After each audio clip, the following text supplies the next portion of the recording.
Five Nights at Freddy's Fazbear Frights. Number 3. Story 1. 1:35 a.m. "Oh hooray! Buzzy, buzzy, buzzy!" sang a loud, tinkling voice. The inane song reached, like a long-handled hook, into Delilah's enjoyable dream and yanked her from the blessed retreat of sleep. "What the?" Delilah muttered as she sat up in the middle of her rumpled flannel sheets, blinking at the sun punching through gaps in her louvered blinds. "You make me feel so perky," the singer continued. Delilah threw her pillow at the inadequate wall that separated her apartment from the one next door. The pillow made a satisfying thump when it hit a framed poster depicting a serene beachy scene. Delilah looked at the poster with longing. It represented the view she wished she had. But Delilah didn't have an ocean view. She had a view of dumpsters and the filthy backside of the 24-hour diner where she worked. She didn't have serenity either. She had her annoying neighbor, Mary, who continued to sing at the top of her lungs. "Thank you, thank you, thank you for starting my day." "Who sings about alarm clocks?" Delilah snapped, groaning and rubbing her eyes. It was bad enough having a singing neighbor. It was 1,000 times worse that the singing neighbor made up her own stupid songs and always started her day with one about an alarm clock. Weren't alarm clocks bad enough on their own? Speaking of which, Delilah looked at her clock. "What?" She catapulted from her bed, grabbing the little battery-powered digital clock. Delilah glared at its face, which read 6:25 a.m. "What good are you?" Delilah demanded, tossing the clock into her bright blue comforter. Delilah had a pathological hatred of alarm clocks. It was a vestige of the 10 months she spent in her last foster home nearly 5 years before. But life in the real world required the use of them, something Delilah was still learning to deal with. Though now she discovered something she hated worse than alarm clocks. Alarm clocks that didn't work. Delilah's phone rang. When she picked it up, she didn't wait for the caller to speak. Talking over the sound of clattering plates and a hum of voices, she said, "I know, Nate. I overslept. I can be there in 30 minutes. I already called in Ryan to cover. You can take her 2 o'clock shift." Delilah sighed. She hated that shift. It was the really busy one. Actually, she hated all the shifts. She hated shifts, period. As the shift manager at the diner, she was expected to work whichever shift best fit the overall schedule. So her days varied from 6 to 2, 10 to 2, and 10 to 6. Her body clock was so messed up that she was practically sleeping while she was awake, and awake while she was sleeping. She lived in a state of perpetual exhaustion. Her mind was always murky, like fog had rolled in through her ears. Not only did the fog dampen her ability to think clearly, it also made it difficult for her brain to interface with her senses. It seemed as though her vision, hearing, and taste buds were always a little off. "Delilah, can I count on you being here too?" Nate barked in Delilah's ear. Yes, I'll be there." Nate made a growling sound and hung up. "I love you too," Delilah said into the phone before she set it down. Delilah looked at her queen-size bed. The thick mattress and her special memory foam pillow beckoned like a languid lover, inviting her back to bed. Delilah so wanted to give in. She loved sleep. She loved just being in her bed. It was like a cocoon, an adult version of the blanket forts she liked to build when she was little. She would spend all day in her bed if she could. She wished she could find one of those stay-at-home jobs that let her work in bed in her pajamas. It wouldn't be ideal for her employer, because she'd rather just lounge about and sleep, but it would be better for her health. She could set her own shifts if she worked for herself. But all her searching for such a job had found nothing but work-at-home scams. The only place that would hire her after she and Richard split up was the diner. All because she had a juvie record and had dropped out of high school for reasons she barely remembered anymore. Life sucked. Delilah looked at her useless alarm clock. No, she couldn't risk it. She had to stay awake. But how? Next door, Mary was on at least a third repeat of her stupid wake-up song. Delilah knew it would do no good to bang on the wall or go next door to ask Mary to keep it down. Mary wasn't cooking with all her banners. Delilah wasn't sure what was wrong with the woman. She just knew that her previous complaints had disappeared into the void that seemed to make up the mind hidden under Mary's thick gray hair. Delilah didn't want to stay in her apartment and listen to Mary. She might as well do something useful. Shuffling into her tiny pink-tiled bathrobe, Delilah brushed her teeth and dressed in gray sweats and a red t-shirt. She figured she might as well go for a jog. It had been at least 3 days since she'd gotten exercise. Maybe that had something to do with the fog in her head. Nah, she knew that wasn't true. She tried exercise as a solution to her constant exhaustion. It didn't seem to matter how much she worked out. Her body just didn't like bouncing from one schedule to another like a hummingbird flitting about. It's just because it's winter, Delilah's best friend Harper said. When spring comes, you'll wake up, just like the flowers. Delilah had doubted that, and rightfully so. Spring was here. Everything was blooming, except Delilah's energy levels. But whether it would help her head or not, Delilah put on her running shoes and tucked her keys, phone, some money, driver's license, and a credit card into her running pouch, which she then hung around her neck. Leaving her little noisy apartment, Mary was still singing. Delilah stepped out into a carpeted hallway that smelled like bacon, coffee, and glue. What was it with the glue? Delilah snorted as she trotted down 3 flights of narrow, uneven steps. The super was probably fixing the wall or something. She wasn't exactly living in an upscale place. 2 sullen, slouchy teens ambled through the building's lobby as Delilah reached it. They eyed her. She ignored them, stepping through the scratched gray metal door just in time to watch the sun duck behind a fluffy white cloud.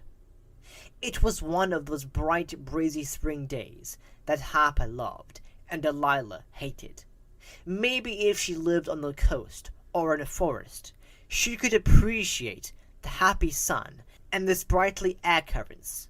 Surrounded by nature and maybe some blossoming flowers, such a day would feel right.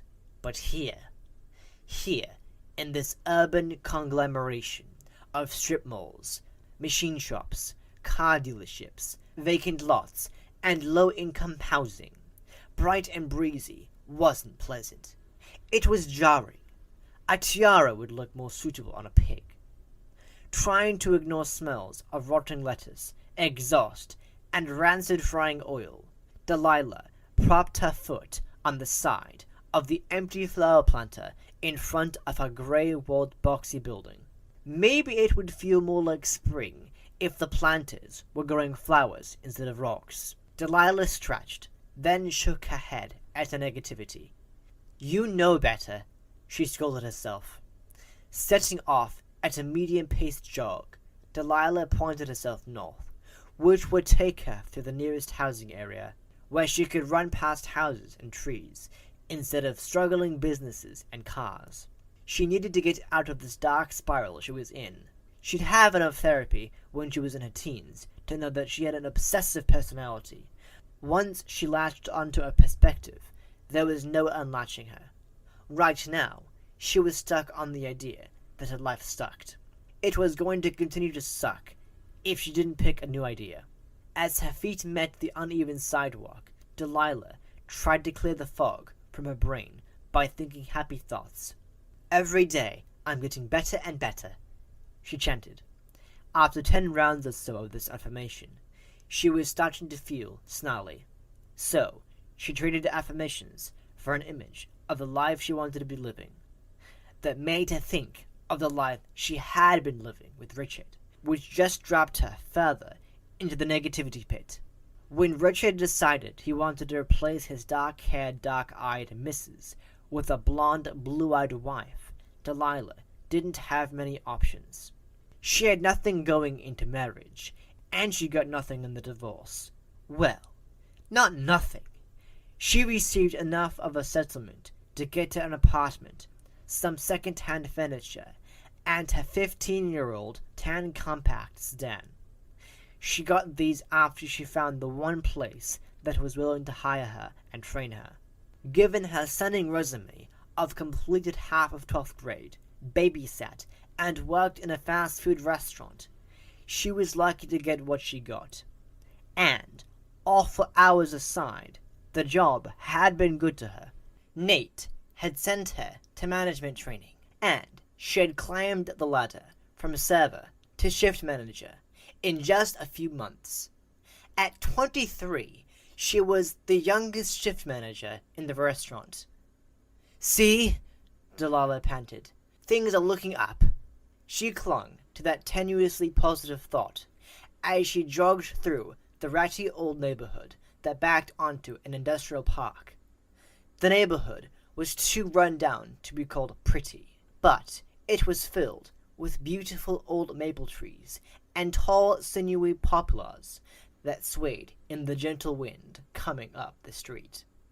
All the trees were filled with light green new growth. The tender leaves encouraged more hopeful thoughts, if only for a minute or two. She wondered if the people who lived in the area ever let the trees inspire them. Looking around, she doubted it. A few listless kids were waiting for the yellow school buses that belched diesel fumes as they came chugging up behind Delilah. An old guy with a shiny bald head mowed a yard full of weeds, and a woman whose attitude appeared to be worse than Delilah's stood on her front porch, glaring into a coffee mug. Delilah decided she'd had enough of the neighborhood, and enough of her run, for that matter. She looped around a defunct car parts store and aimed for home. Home. If only it was home. But her apartment wasn't home. She'd have two homes in her life. One she shared with her parents until they died when she was 11. The foster homes she'd lived in after that were nothing more than places to bide her time. Her other home was with Richard. Now she just had a place where she slept, and never got to sleep enough.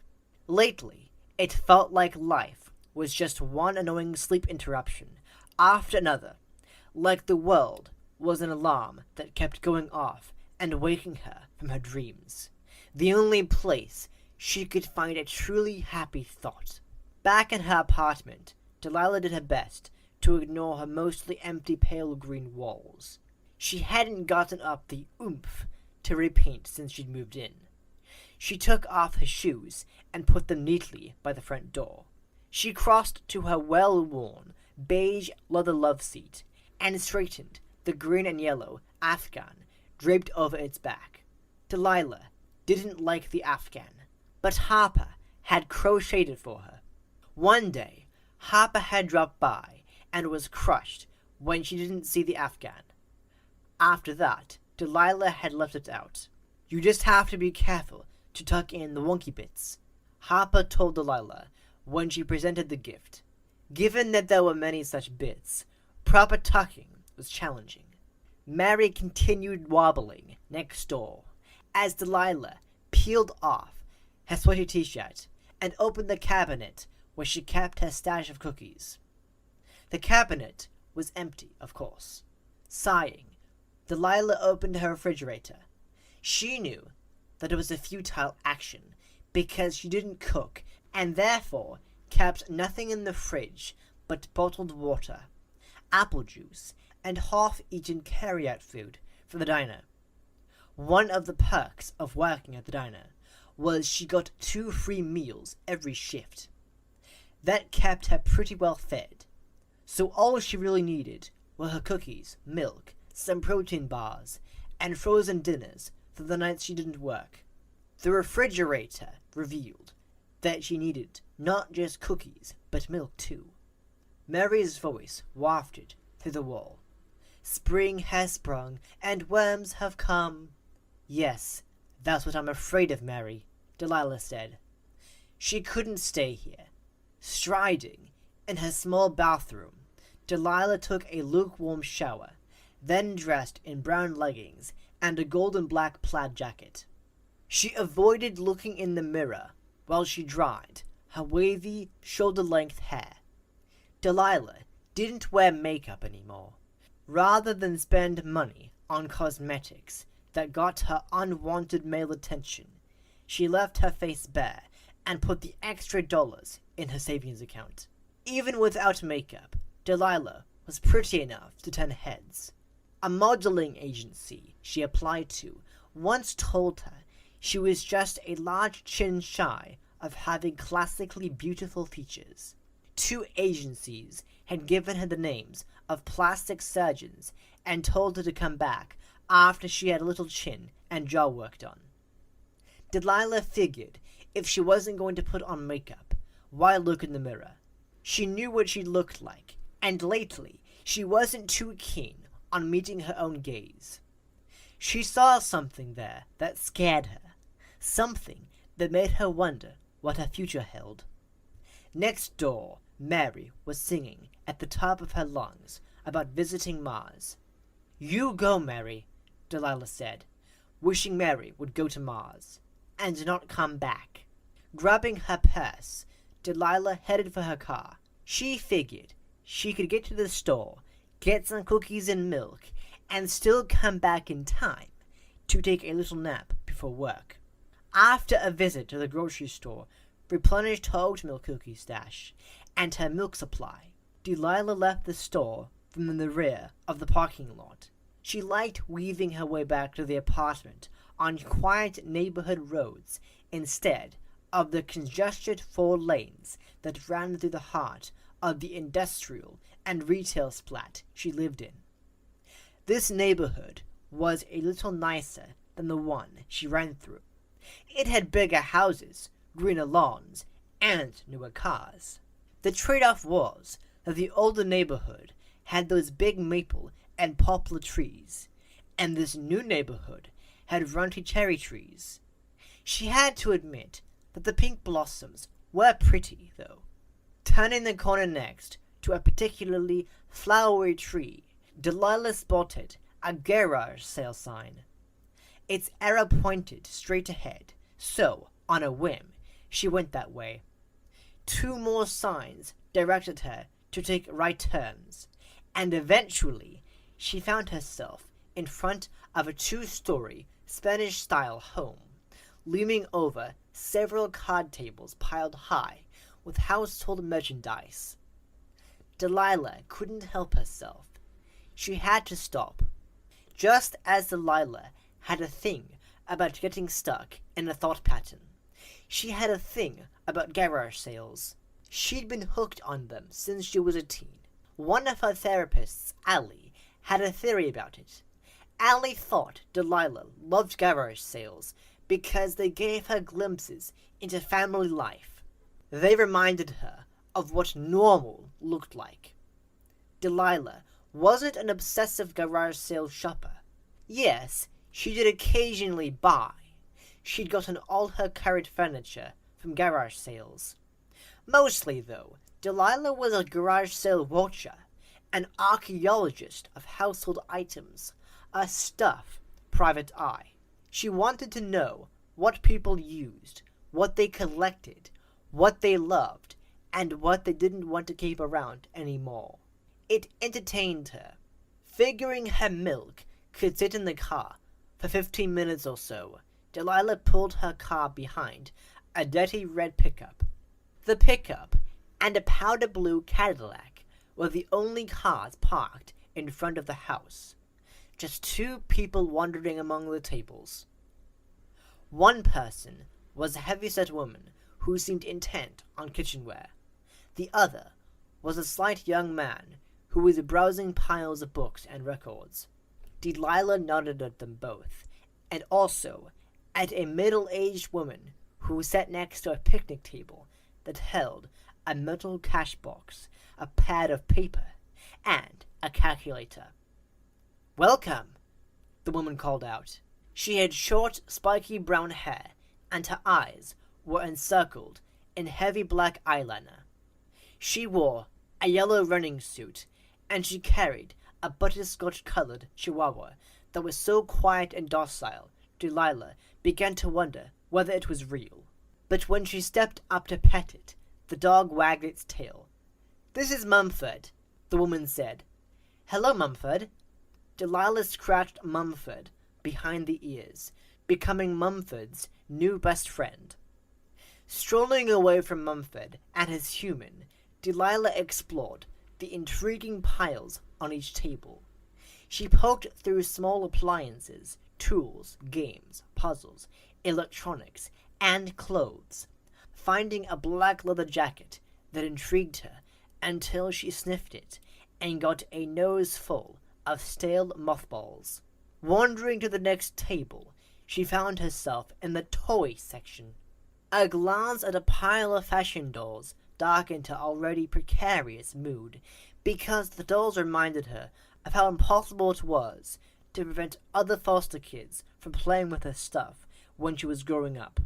Blocks made her think of a little foster brother she'd gotten close to in foster home number 3, only to lose him to adoption a week before she was moved to a different home. She was getting ready to walk away from the table in search of home decor items when her gaze landed on a different doll. With brown curly hair, big dark eyes, and plump pink cheeks, the doll looked almost exactly like the baby Delilah had envisioned having someday with Richard. At the start of their marriage, her baby was as real to her as anything in the physical world. She'd been sure she was going to be a mother, so sure that she named the baby before the baby was even conceived. Her name would be Emma. Intrigued, Delilah circled the table to get closer to the doll. Tucked in a large wooden box full of plush toys and electric gadgets, the pretty baby face was partially shadowed by the doll's blue hat. The hat's wide brim, fringed in pink ruffles, looked incongruous wedged between a game console and what looked like a remote-controlled airplane. Delilah had to shift both items to free the doll, which was about 2 feet tall, wearing a puffy-sleeved 1980s-era bright blue full-skirted dress with pink ruffled trim and a big bow around the waist. The doll was much heavier than Delilah expected her to be. When she examined the doll, Delilah realized this was because the doll was electronic. Delilah reached for the bright pink tag and instructional booklet that hung from the doll's wrist. "My name is Ella," the tag read. Ella, so close to Emma. Delilah felt an odd tingle slither through her body. How weird was that? A doll that looked like her long-desired baby, and a name that was far too close to be a coincidence. Although it had to be a coincidence, didn't it? Delilah opened the little booklet. Her eyes widened. Whoa, this was a high-tech doll. According to the booklet, Ella was a helper doll manufactured by Fazbear Entertainment. Fazbear Entertainment, Delilah whispered. She'd never heard of it. The booklet had a list of what Ella was designed for, and the list was impressive. Ella could do all sorts of things. She could keep time and serve as an alarm clock, manage appointments, keep track of lists, take photos, read stories, sing songs, and even serve drinks. Serve drinks? Delilah shook her head. Looking around, Delilah was relieved to see that no one was paying attention to her interest in the doll. Mumford's mom was helping the young man looking at records. The heavy-set woman was busy piling china plates next to the metal cash box. No one else had shown up. Delilah kept reading. Ella, the booklet said, could test the pH levels in water, and she could also do personality assessments when you answered her programmed list of 200 questions. How was it possible for an old toy to be that sophisticated? Both Ella's design and that of a booklet suggested that her clothing matched her year of manufacture. She was not new, not even close. Did she really do all of these things? Delilah turned Ella over, and she found a note pinned to Ella's dress. The note explained that the only one of Ella's functions that worked was the alarm clock. Delilah flipped Ella again, and she saw that Ella had a small digital clock embedded in her chest. Concentrating on following the instructions, Delilah attempted to activate the alarm clock feature by pressing a sequence of little buttons found on Ella's round belly. Delilah nearly dropped poor Ella when the last button she pushed made Ella's eyes bolt open. She sucked in her breath at the snapping sound, and her heartbeat quadrupled in a nanosecond, when Ella went from asleep to awake in an instant. Delilah held Ella out in front of her. Well, she did need an alarm clock. She checked the little white price tag stuck to the back of Ella's neck. Not too bad. Delilah could handle that. And maybe she could get the price down. Her hundreds of garage sale visits had turned her into a pretty good haggler. Delilah picked up Ella and headed toward Mumford and his mom, who were both back behind the cash box. The young man was loading a box of records into his pickup. "Will you shave $15 off this price?" Delilah asked. Since she only has one function, the woman held out a hand with bright red fingernails.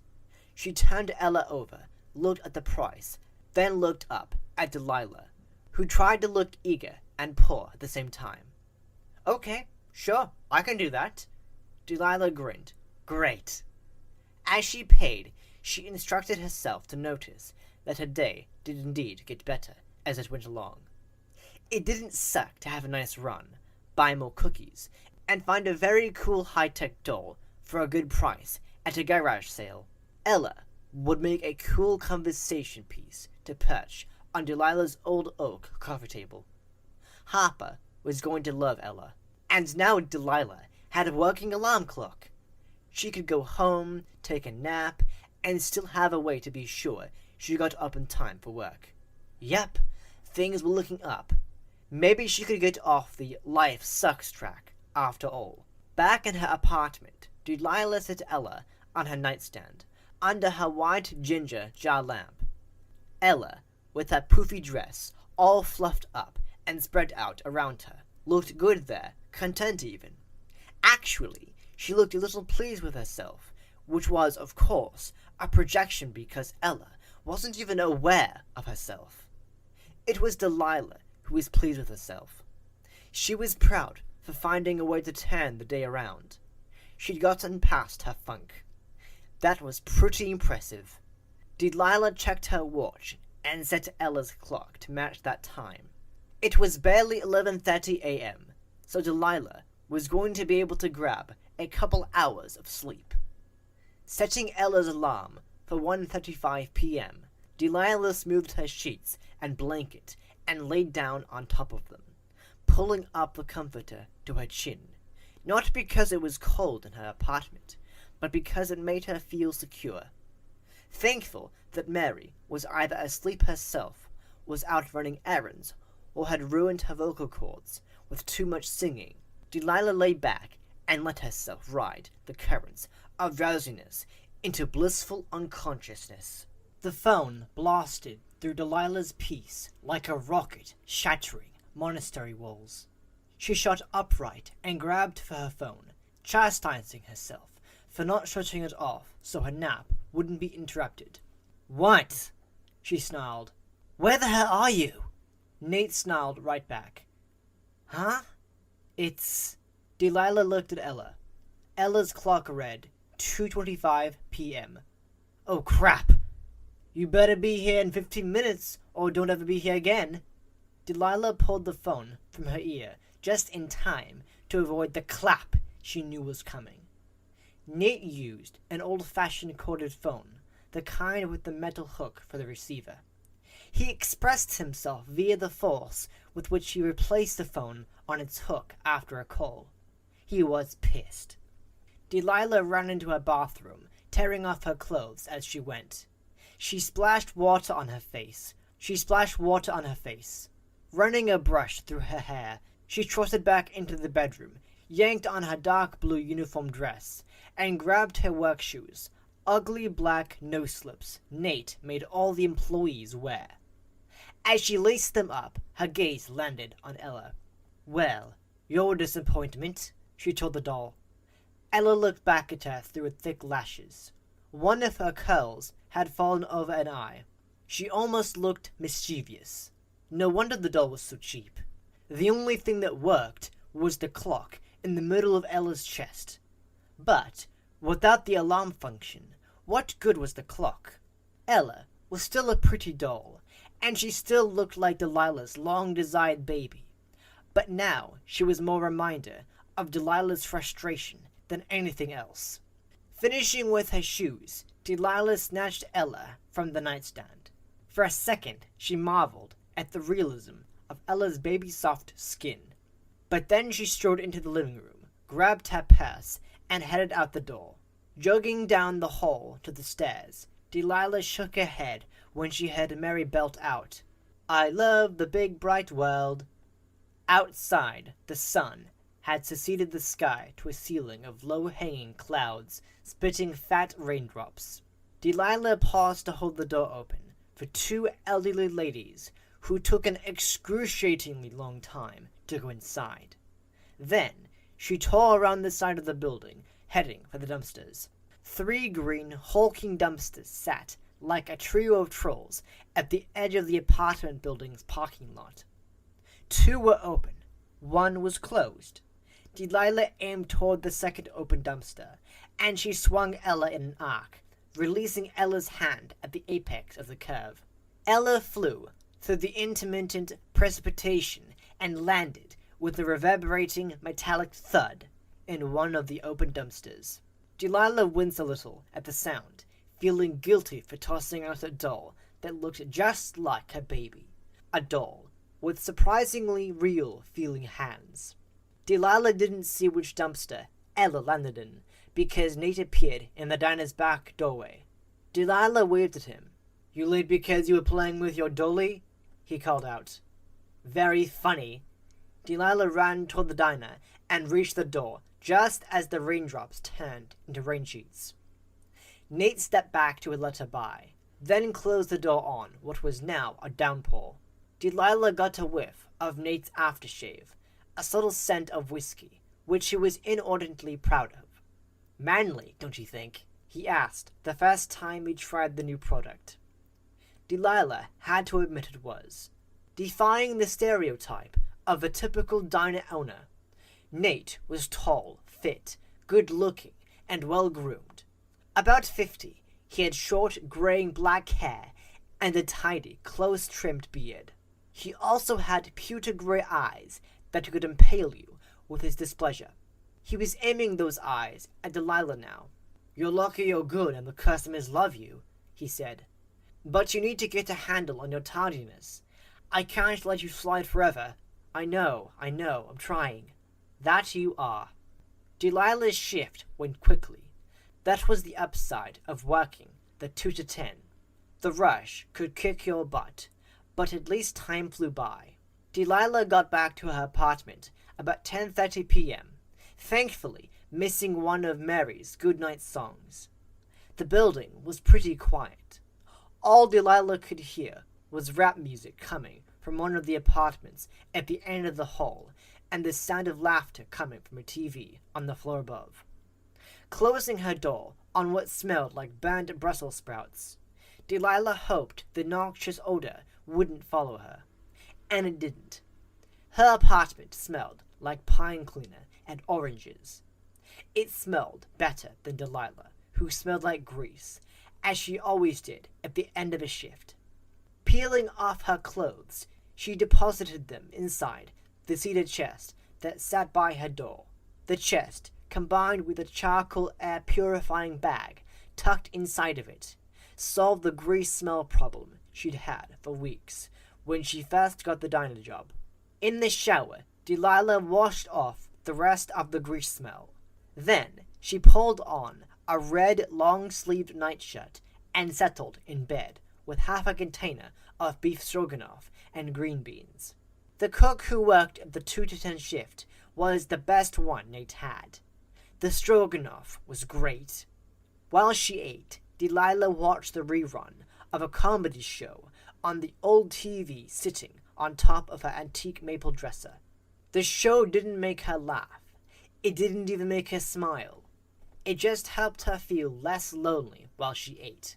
About 11:30 p.m., Delilah set her empty styrofoam container atop a pile of home decor magazines on her nightstand. She turned off her ginger lamp and curled up on her side.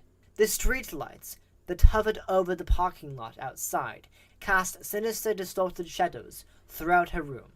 They looked like giant, bony fingers reaching toward the bed. Delilah closed her eyes and willed sleep to come quickly, which it did. It ended just as quickly. Delilah's eyes shut open. Her non-alarm clock's lit face told her it was 11:35 a.m.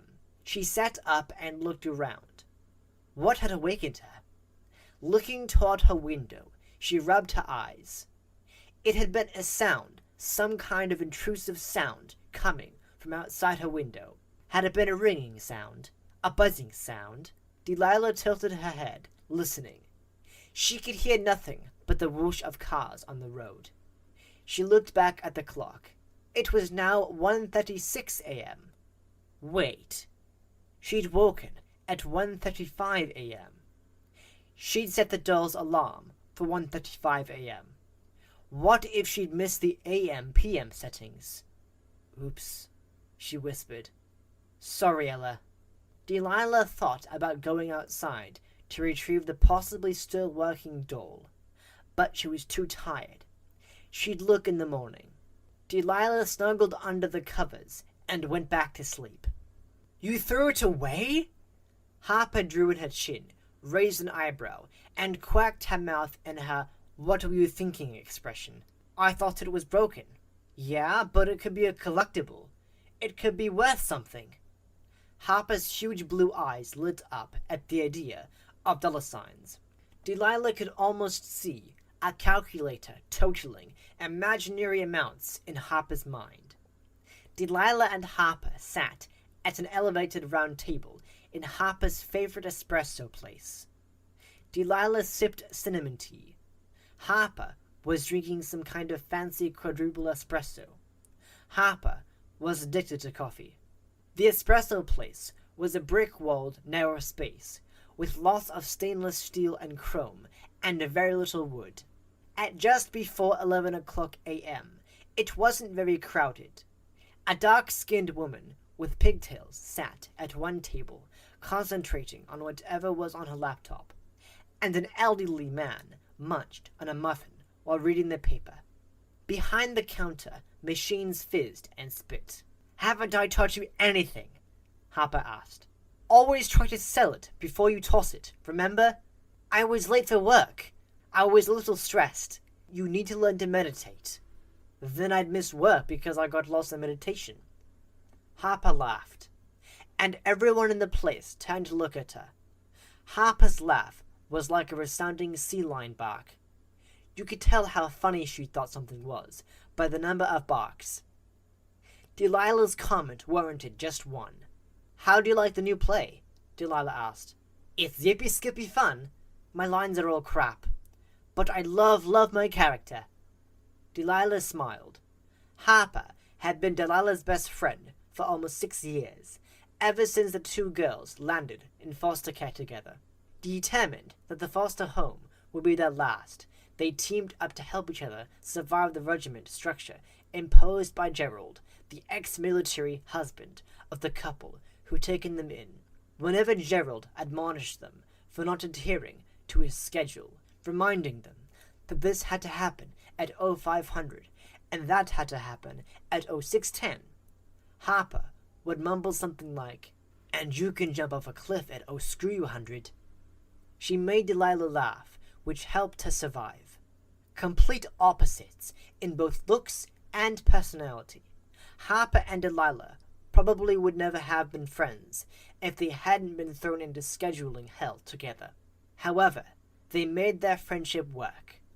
When Harper announced her mischievous plan for getting a famous playwright to cast her in his plays, Delilah just said, "Be safe."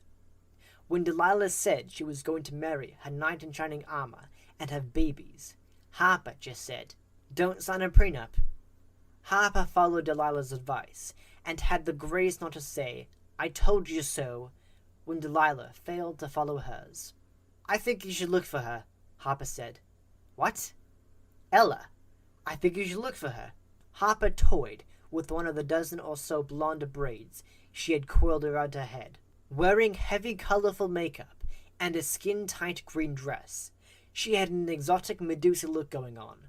"Because she might be worth something," Delilah nodded. "It's not just that. You said she looked like the baby you thought you were going to have. That's a pretty bizarre thing, don't you think? That you'd find a doll that looks like this imaginary baby.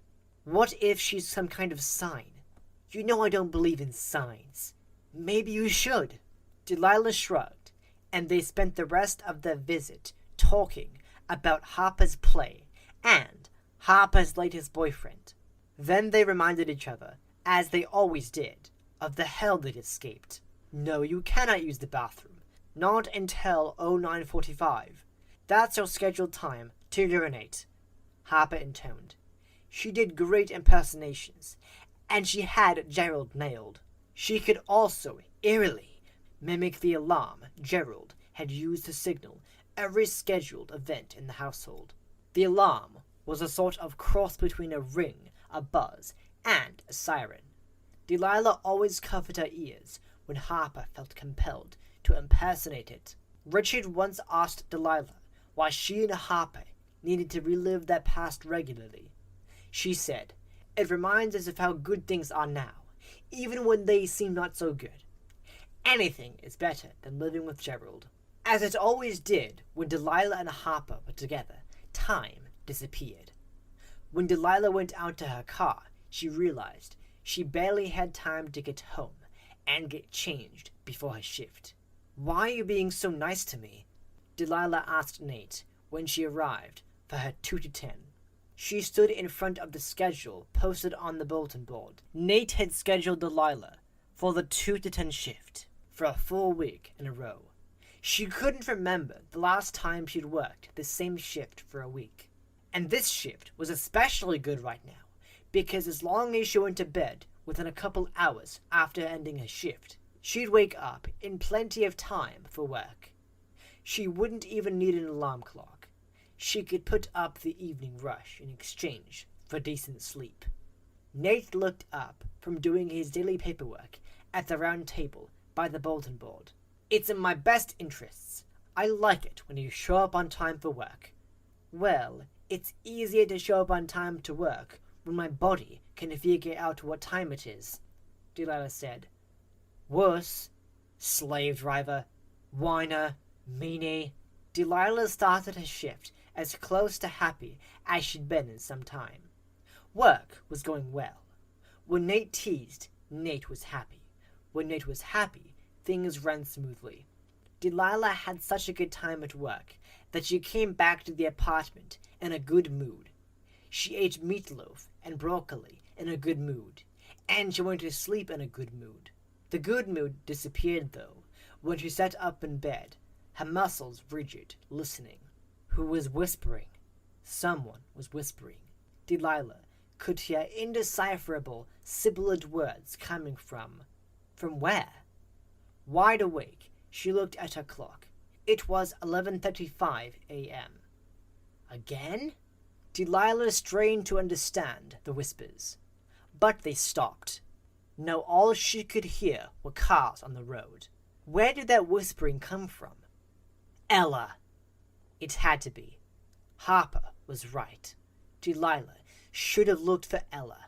She should have checked, not because Ella might have been valuable or because she was a sign, but because apparently her alarm was still going off at 1:35 a.m. But Delilah hadn't had time before she went to work. She'd checked today for sure. She couldn't believe Ella's alarm was so powerful she could hear it from here. But then again, wasn't Mary singing enough painful proof of the apartment's thin walls? Delilah lay back down and closed her eyes. Ella's face filled her inner vision. Delilah opened her eyes. She sat up again. I'm not going to get any sleep until I find her, she thought. Delilah got up and pulled on sweats. Stuffing her feet in a pair of slip-on clogs, she reached in her nightstand drawer for a flashlight. The dumpsters were well lit, but if Ella was partially buried, Delilah might have trouble spotting her. Throwing on an ugly multicolored cardigan Harper had crocheted for her, Delilah left her apartment, went down the silent hallway and stairs, and exited the building. Outside, the air was chilly, but the sky was clear.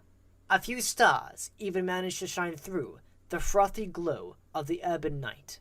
Delilah paused just outside the building and looked around to be sure she was alone. She was. Padding around the building, she headed for the dumpsters.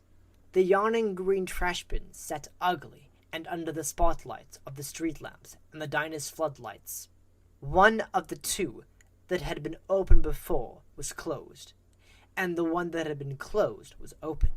They all looked a little askew, like they'd been moved around.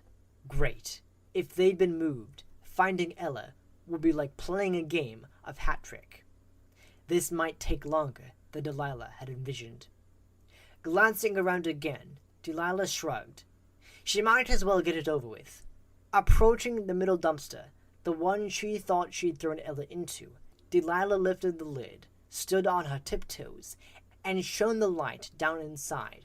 The light landed on a mound of plastic garbage bags, a ratty old blanket, a smattering of takeout containers, and a sprinkling of empty cans. Her light didn't reveal the obnoxious smell of dirty diapers that Delilah's nose discovered as soon as she opened the lid. Delilah gently closed the lid, careful not to let it clang shut. If Ella was in the dumpster, she was buried. Delilah decided she'd rather check the other two dumpsters first, before diving into any of them. So she did her tiptoe light aiming routine, first at the open one that she thought had also been open when she chucked Ella into a dumpster. The only thing that set this dumpster apart from the first one Delilah looked at was a couple dozen old paperbacks cascading over the piles of stuffed garbage bags. Delilah was tempted to take one of them, a murder mystery, but it had a suspicious red stain on it. She didn't want to know what the red stain was. The last dumpster Delilah checked was the one she was pretty sure had been closed when she tossed away Ella. So, she wasn't surprised to find more of the same kind of trash and no sign of Ella. Stymied, Delilah turned off her flashlight and thought for a moment. Did she really have to get in these dumpsters and dig for Ella? She didn't know for sure that it was Ella waking her up. For all she knew, it was Mary singing some dumb middle-of-the-night song or Cat in Heat. Yeah, but why did she get awakened precisely at 1:35 a.m., both last night and tonight? Coincidence? It was possible, wasn't it? Harper once went through this period when she kept waking up at 3:33 a.m., and then she saw 333 everywhere for a couple of months. Harper researched the number and found out it was some kind of spiritual sign. What if 135 was a spiritual sign just for Delilah? She snorted and turned her back on the dumpsters. She headed back to the front of the building. She'd stick with the coincidence theory for now. It was easier and less smelly than assuming Ella was the problem. The coincidence explanation got strained when Delilah awoke at 1:35 a.m. for the third night in a row. This time, She was sure there had been a sound against her window. Had it been a scratching sound? A tapping? Whatever it was, it had been ominous enough that Delilah immediately grabbed her flashlight and aimed it at her blinds. Then, after staring at her unmoving blinds for a minute, she got up the courage to tiptoe across the room and look behind them. Nothing was at the window, and down below in the parking lot, the dumpsters hadn't moved from the positions they'd been in the night before. Delilah blew out air. She was going to have to search every one of those dumpsters. Should she wait for daylight? That would make it easier, wouldn't it? And if someone asked what she was doing, she'd answer truthfully that she threw out something she shouldn't have thrown out. Delilah left the window and took a step toward her bed. She stopped. What day was it? Working all sorts of weird shifts, Delilah rarely knew what day of the week it was. She thought for a second. Wednesday. Well, crap, she grumbled. The dumpsters were emptied on Thursday mornings early. If she waited, Ella would be gone. But wait, that was a good thing, right? If Ella was gone, her alarm couldn't go off and wake up Delilah. Delilah didn't think Ella was worth anything, and she was sure Ella's resemblance to Emma was a fluke. There was no reason why Delilah should have to climb through stinky trash. She could just let the garbage truck take her problem away. Delilah smiled and got back in bed. Thursday night, or rather Friday early morning, Delilah's eyes opened to see 1:35 a.m. Again. She was immediately full alert. Her heart beat loudly, fast, and steady, like a driving beat on a timpani. This manic pace wasn't caused only by the time. It was also a reaction to Delilah's disturbingly strong feeling that something was under her bed. Something was moving under her bed. But that couldn't be. Could it? Delilah listened. She didn't hear anything at first, but then she wondered if she was hearing a scuttling sound on the carpet under her bed.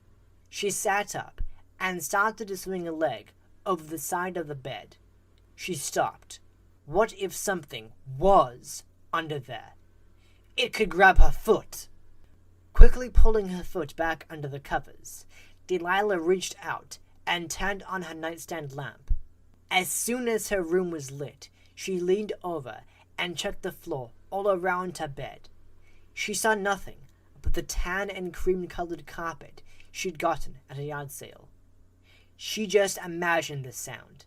Or something was still under her bed. Delilah reached for her nightstand drawer.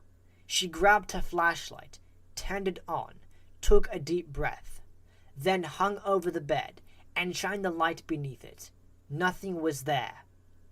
Okay, this was getting crazy. It was 4 nights in a row. It had to be Ella. But the dumpsters had to be emptied. Delilah crossed her legs and rubbed her arms. They were covered with goosebumps. What if the trash collectors didn't completely empty the dumpsters? Or what if Ella fell out as the bin was being emptied? Delilah had to check, and she had to check now. She needed to know. So, repeating her steps from 2 nights before, Delilah went out to the dumpsters with a flashlight.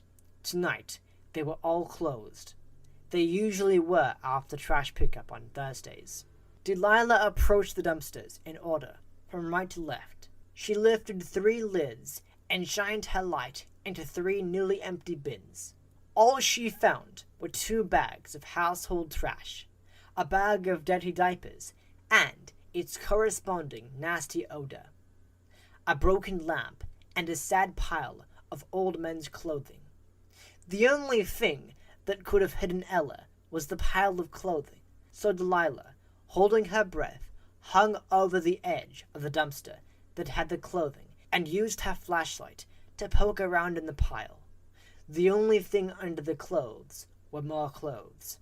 Delilah picked her way between the dumpsters and around the area surrounding them. She shined her flashlight into every dark nook or cranny she spotted. No Ella. The doll was gone, for sure. She wasn't here. She couldn't be what was waking Delilah up at 1:35 a.m. So what was? Delilah woke at 10:10 the next morning, and the first thing she did when she got up, besides covering her ears so she wouldn't hear Mary singing about dusting books, was call Harper and ask her to come by. She woke Harper up, but Harper never let stuff like that bother her. "Sure, I'll be there in a bit," she checked. When Harper arrived, she dropped her voluminous sack-style leather purse on the floor, flopped into the love seat, and said, "What's the problem?" "How do you know there's a problem?" Delilah sat down next to her. "You don't normally ask me to come over." "Oh yeah." Delilah had basically summoned her friend. That showed how rattled she was. "I have a question," Delilah said. "Must be a good one. Did you rescue Ella from the dumpster yesterday?" "What?" Mary sang out, "Because I feel fizzy, yeah." Harper grinned. She liked Mary's songs. "The doll, Ella, did you get her out of the dumpster?" Harper ruffled her eyebrows. "Why would I do that?" "You said she could be worth something."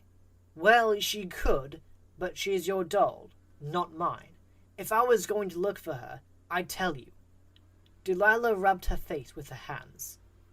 "Yeah, she should have known that. Why are you asking? Did you look and not find her?" "Yeah, I looked, sort of.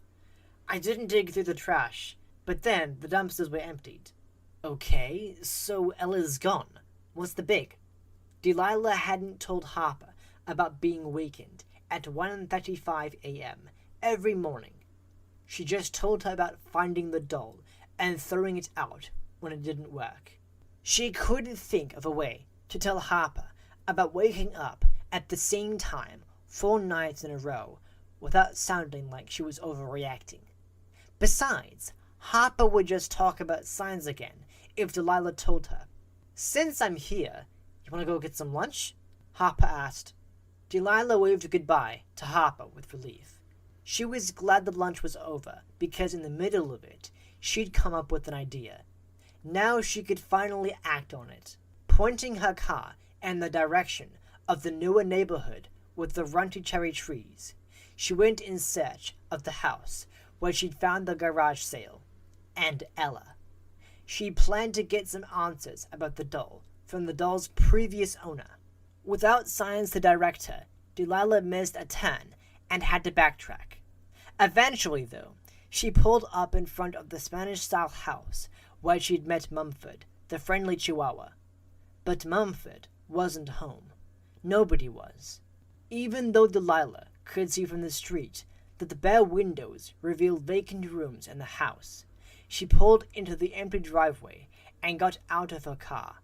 Inhaling the still, humid air, she wrinkled her nose at a smell that reminded her of rotting leaves. The neighborhood was unusually silent. The only thing she heard was a lone dog barking in the distance. This was the house, wasn't it? She studied it, then turned and looked at the surrounding houses. Yes, this was it. Weird, she said aloud. But was it? After all, the woman who'd lived here had been having a garage sale. People did that before they moved, right? Delilah couldn't read anything into the fact that there was no trace of anyone or anything in this place where she'd found Ella.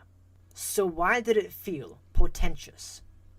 Hoping she might stumble over some clue to where Mumford and the woman with the spiky hair might have gone, Delilah circled the house and peeked in windows.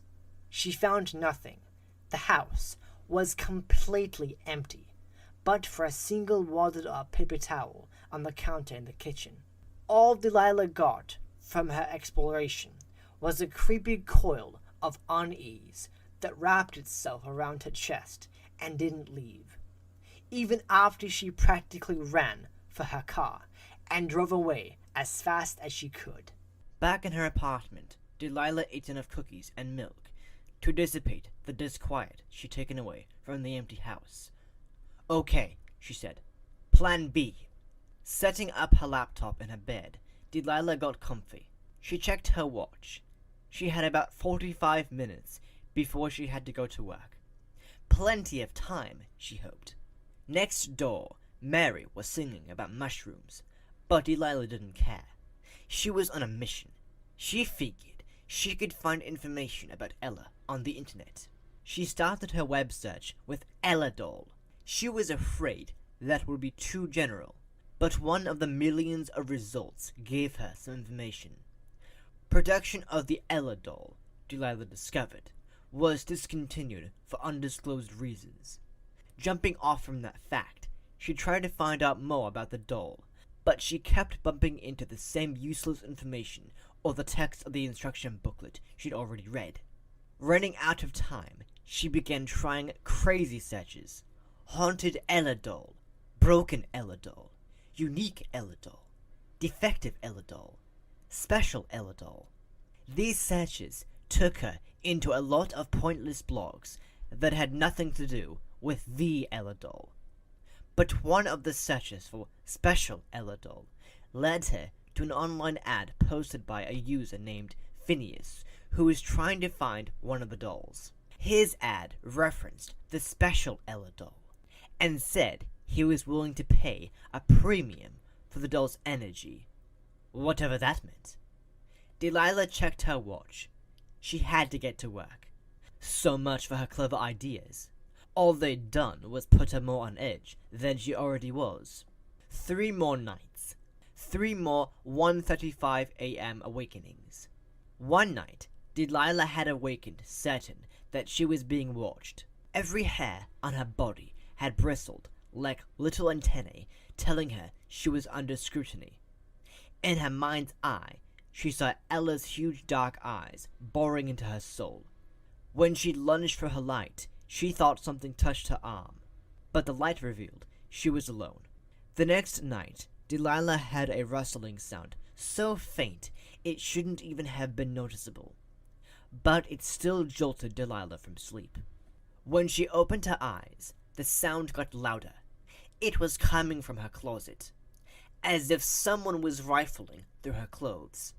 Fumbling for her light, Delilah got up, strode to her closet door, and flung it open.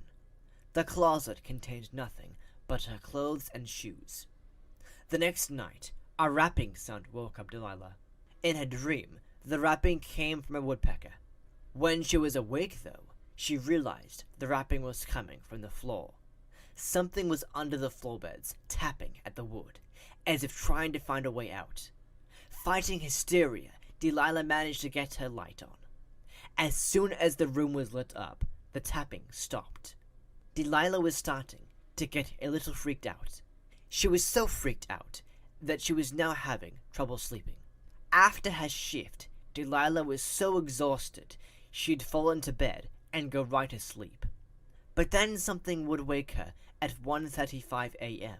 Some sound or sensation, something just beyond the periphery of Delilah's consciousness, would intrude into her sleep and drag her into wakefulness. Tonight, it was the sound of something in the wall between her apartment and Mary's. It was a scratching sound, wasn't it? Or was it a droning? Could it have been an alarm? No, Delilah didn't think so. She was pretty sure something was moving around in the wall. Delilah turned the light on and looked at her empty bedroom. She pulled her knees to her chest and tried to rein in her galloping heart. Here was the problem with all these nocturnal intrusions. They all sounded like something trying to get to her, something sneaking up on her or beckoning to her in some way. Delilah was sure it was Ella. The doll was still nearby. She had to be. And she was functional. She just wasn't functional in a hopeful way. Delilah had given this a lot of thought. A ton of thought. It was basically all she'd thought about for days. She decided that Ella was not at all pleased about being tossed out. Maybe being discarded activated some subroutine that turned on new functions in Ella. hidden functions. Maybe the person who made Ella had a sick sense of humor and thought it would be a fun trick to play on someone who had the audacity to throw his creation away. Or maybe Ella malfunctioned. Whatever, the bottom line was that Ella was out to get Delilah. Delilah could think of no other explanation for what was happening. But what could she do about it? She stared at the thin barrier between her domain and Mary's. Mary. What if Mary had the doll? Mary's apartment looked out over the dumpsters, and she was home all day. What if she saw Delilah throw the doll away, and she went out and got it? Delilah had to find out. Starting to get out of bed to go knock on Mary's door, Delilah stopped. It was the middle of the night. Pounding on someone's door in the middle of the night was a good way to start a confrontation. She didn't want a confrontation. She didn't want Mary to get defensive and hide Ella. No, she'd have to wait until morning to try to get Mary to give up Ella by playing nice. Mary was singing about penguins when Delilah got out of the shower at 7:30 a.m., dressing in her exercise clothes because she'd figured she'd need a run after speaking to Mary. Delilah went into the kitchen and warmed up the slice of peach pie she'd brought back from the diner the night before. She didn't know much about Mary, but she did know Mary liked pie, especially peach pie. Delilah left her apartment when Mary shifted into a verse about polar bears. As she knocked on Mary's flimsy front door, Mary belted out a line about an iceberg and then went silent. A second later, the door opened. "Miss Delilah! What a nice surprise!" Mary grinned and reached out to grab Delilah. Delilah barely had time to move the pie to the side before Mary's big arms pulled her into a tight hug. Delilah's nose got buried in Mary's substantial shoulder. Mary smelled like sausages and sweat and lavender. "Hi, Mary," Delilah said, when Mary released her. She followed Mary into the peaceful, Japan-inspired oasis that was Mary's apartment. The first time Delilah had knocked on Mary's door to talk to her about the singing, Delilah had been expecting to find a collected apartment filled with knickknacks and books. Mary just looked like that kind of woman. About 5'8", of well-padded, middle-aged frump. Mary had palmed gray hair, a lined face, and round turquoise shell glasses patched on a slightly upturned nose. She wore clothes in layers, vests over shirts, over skirts, over dresses, usually in a mismatched color hodgepodge. But Mary's apartment looked nothing like Mary. "Please take off your shoes," Mary sang when Delilah forgot. "Oh, right, sorry." Delilah held the pie in one hand while she balanced on one foot, and then the other to pull off her running shoes. She placed the shoes on the little rack just inside the door. Then she bowed to Mary when Mary bowed to her. "I brought you peach pie." Delilah held out the warm pie container. "Oh, that's just the thing." Mary grabbed the container, bowed to Delilah again, and glided into her pristine kitchen to get chopsticks. Delilah didn't know if Mary's decor and lifestyle came from a history with Japanese culture, or whether Mary just fancied herself Japanese. She never asked because it felt rude to say, "What's with the Japanese stuff?" But Delilah had read enough to know she was standing on a tatami mat, and that a bamboo screen hid the bedroom door, and that she was being ushered to blue and gray zabuttons set up around a shibudai on the far side of the living room. A gnarled bonsai on a blue container sat on the shibudai. Other than the mat, the table, and the Japanese pillows, the living room was bare. As Delilah sat on one of the gray cushions, she began questioning her idea that Mary had taken the doll. What would this strange woman want with a doll? It definitely didn't seem to suit her interior decor. But then, Delilah had never seen Mary's bedroom. What if that door hid a collection of dolls in frilly dresses? Mary placed a tea set on the shibadai, along with a plate of almond cookies, the pie container, and chopsticks. Having gone through the ritual before, Delilah let Mary pour the tea and offer her a cookie before she said anything. As Mary deftly scooped up a peach slice with her chopsticks, Delilah said, "I went to a cool garage sale the other day." Mary placed the peach slice in her mouth, closed her eyes, and chewed with what looked like sheer joy. When she finished chewing, she leaned toward Delilah and waved a chopstick in front of Delilah's face. "Second-hand stuff brings second-hand energy. Old hands, bad hands, tinted with story," Mary sang. She waved her chopstick back and forth like a metronome, keeping time with her second's beat. "You don't like second-hand things?" Mary set down the chopsticks, grabbed the collar of her yellow blouse with both hands, and pulled the collar from her skin to shake it several times. She sang, "Penguins, penguins, pull in the cold, polar bears scare away the old." Delilah frowned. She thought she'd figured out the second-hand song, but this new verse baffled her. Mary let go of her collar and picked up her chopsticks again. "Hot flashes." She broke off a piece of crust and tweezed it between her chopsticks. Delilah sipped tea and asked herself what she was doing here. How was she going to get an answer out of Mary? She'd be better off knocking out the woman and searching her apartment. Delilah watched Mary eat. Even if she was capable of knocking someone out, which she wasn't, Delilah didn't think it would be a good idea to take on Mary.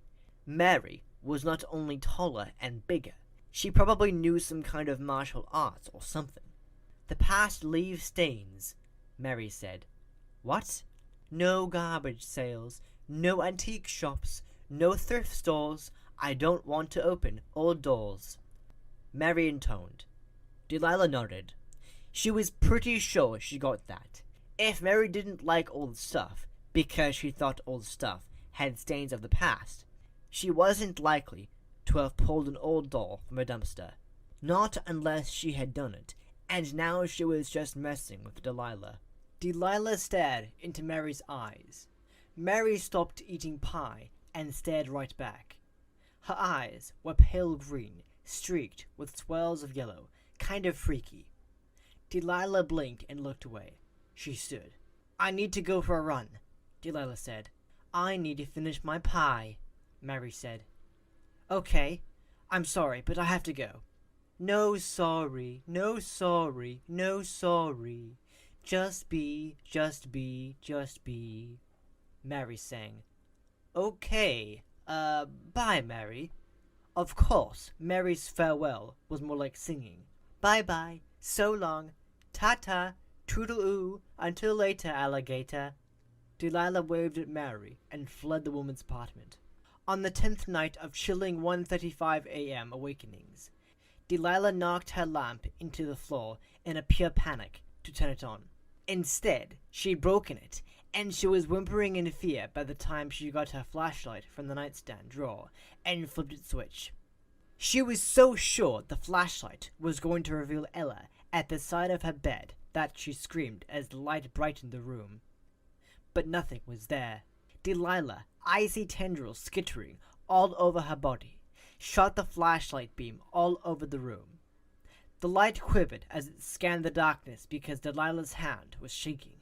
With every new shift in the flashlight's direction, she absolutely expected the light to reveal Ella's face emerging out of the dim. Where had the doll gone? Ella had been here. Delilah was sure of it. What else could have made those soft little footfalls that snatched Delilah from her sleep? Delilah had been dreaming she was lying in a hammock, alone. Then she'd heard footsteps, small and light, pattering closer and closer. She'd awakened when they reached her. Delilah kept shifting her flashlight's beam. As she listened, there, the soft steps. She aimed her light at her bedroom door. It was open. Had she left it open? She couldn't remember. She thought she'd closed it, but she couldn't be sure. She leaned toward the door and cocked her head, willing her ears to tell her what she was hearing. Were those footsteps in the living room? She heard a click. Was that her front door? Wanting to go look, while also not wanting to go look, Delilah chose to give in to inertia. She stayed right where she was, clutching her flashlight with one hand and grasping her sheets close to her body with the other. Still listening with every ounce of her being, she thought she heard a sound out in the hallway. Was that Mary's door opening and closing? Delilah hesitated for another few seconds. Then she jumped out of bed, ran to the wall, and turned on the light. She looked around her bedroom. Everything was normal. She turned, opened the bedroom door the rest of the way, and ran into the living room to turn on that light. Again, everything looked as it should have. Her apartment door was closed and bolted. She was alone. That was the problem, wasn't it? Delilah crossed to her love seat and pulled Harper's Afghan around her shoulders. She sat sideways with her legs tucked under her. By the time Delilah had met Harper, she'd resigned herself to being alone. Sure, she was surrounded by foster kids, but they weren't family, and they weren't friends either. Until Harper. None of them loved her, and she didn't love them. None of her foster parents had loved her either. No one loved Delilah until Harper came along. And even then, Harper couldn't love her enough. After her parents died, Delilah didn't think she'd ever again be loved the way her parents had loved her. Until she met Richard at a Halloween party. She was a senior in high school. He was a sophomore in college. Their gazes locked over eyeball and blood punch, and they spent the rest of the night dancing. When Richard decided to take a sabbatical from college, he begged Delilah, the love of his life, to come along. She was just 2 weeks from turning 18, so they waited, and on her birthday, she said goodbye to Harper and the structure-happy Gerald. She headed off to Europe with Richard. It was January, so he took her to the Alps and taught her to ski. For a year and a half, they played all over Europe. Finally, Richard's dad demanded that Richard come home and start working in the family business if he wasn't going to finish college. Richard proposed to Delilah. His parents and sister, with obvious reluctance, welcomed Delilah into the family. They had a fairy tale wedding. Delilah had felt like a princess. Then they moved into his parents' guest house. From that moment, all they had to do was stick with their plan. Richard would move up in the company. They'd have babies. They'd eventually get their own place. They were going to live happily ever after. Instead, Delilah was here, alone. Or not alone. She wasn't sure which was worse. Every day at 4:30 p.m., Mary left her apartment to go for her daily constitutional. Even if Mary hadn't explained this to Delilah, she would have known because Mary sang about it.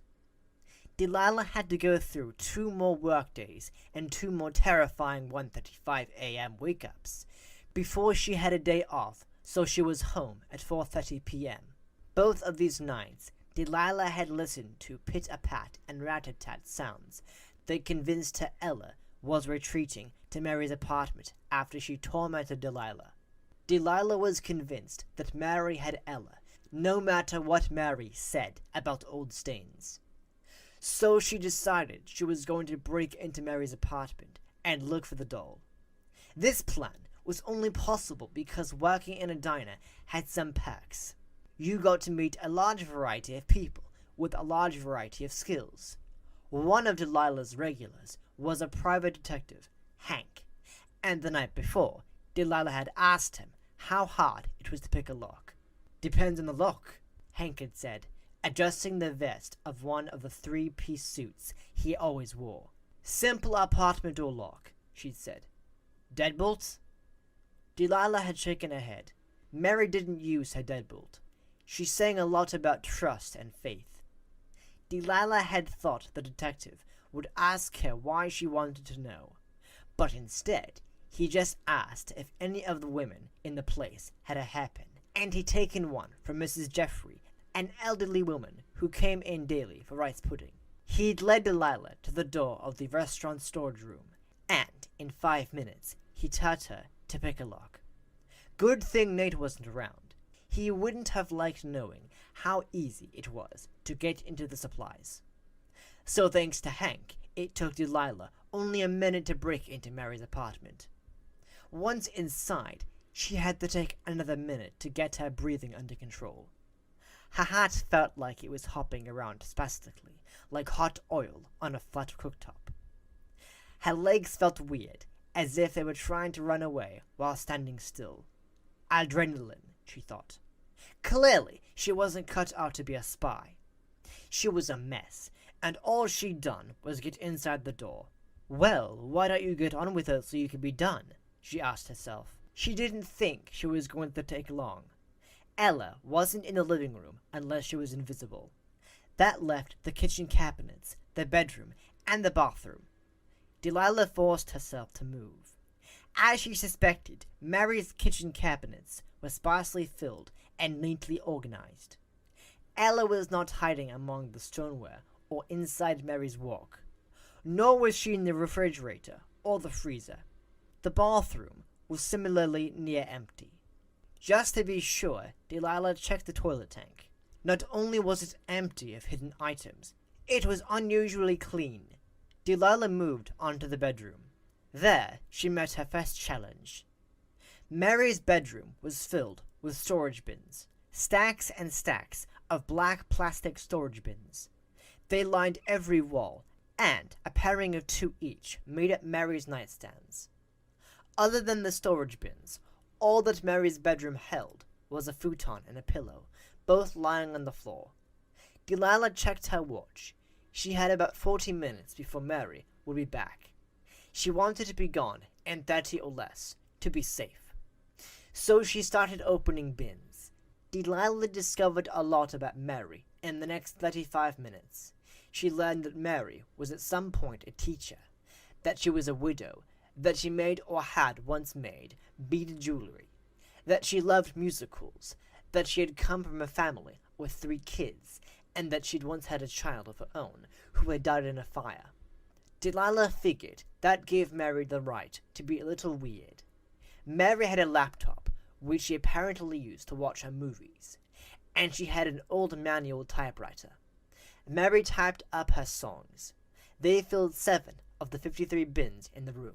Delilah, moving so fast she was dripping with sweat after the first 11 bins, looked in every bin. Ella was not in any of them. Giving up and about to head for the door, Delilah backtracked and carefully poked the futon and the pillow. They were the only places left where Ella could be hiding. No Ella. Delilah looked around to be sure she'd restacked all the bins neatly. She'd hoped she'd put them in the right order. Even if she hadn't, she had to leave. Now. She'd gone well past her margin for safety. She barely made it back to her apartment in time. Right after she closed and bolted her door, she heard Mary's singing voice trilling. Blood flowing, heart pumping, healthy, happy, zing! Delilah leaned against her door, then slid to the floor. She was depleted and baffled. If Mary didn't have Ella, who did? And why wouldn't Ella leave her alone? On the 13th night of Delilah's sleep invasion hell, Delilah heard an actual alarm at 1:35 a.m. It was so loud that she dreamt she was being attacked by a huge bee. She was running from the bee when she opened her eyes and reached for the lamp she'd bought at a garage sale. This lamp was made with LED bulbs. It wouldn't break. Delilah might, though. The night before, Delilah had wondered, without much expectation at all, if she'd managed to live through the 12 nights of Ella. Maybe it would just stop. Because Delilah didn't know for sure why it had started, it could just stop, right? Wrong. It wasn't stopping. In fact, now Delilah could still hear a buzzing in her ears, like a high-pitched whirring sound. Was she actually hearing this? Or was something wrong with her ears? What did tendinitis sound like? She'd heard about tendinitis from one of the old men who congregated in the diner daily to grouse about the state of their bodies and the state of the world in general. He'd said his ears rang all the time. Delilah wasn't hearing a ringing. It was nothing. It had stopped. Delilah turned over and put her face in her pillow. Why wouldn't Ella leave her alone? And where was she? If Delilah could destroy Ella, it would stop. But she couldn't destroy what she couldn't find. The day after she searched Mary's place, Delilah had started wondering whether one of her other neighbors had gotten the doll out of the dumpster. She'd spent 3 hours knocking on every door in the building to ask if anyone had found Ella. Amazingly, only 8 doors had gone unanswered. Everyone she spoke to had looked genuinely clueless about finding a doll. The next day and the next, she'd got into the rest of the building's inhabitants. She'd learned the 8th unanswered door belonged to an empty unit. At 1:45 a.m. that next morning, she'd picked the lock to the empty apartment and checked for Ella there. No doll. Delilah was beginning to have a problem that went beyond being awakened at 1:35 a.m. every night. The thing was that she wasn't just waking up every night at 1:35 a.m.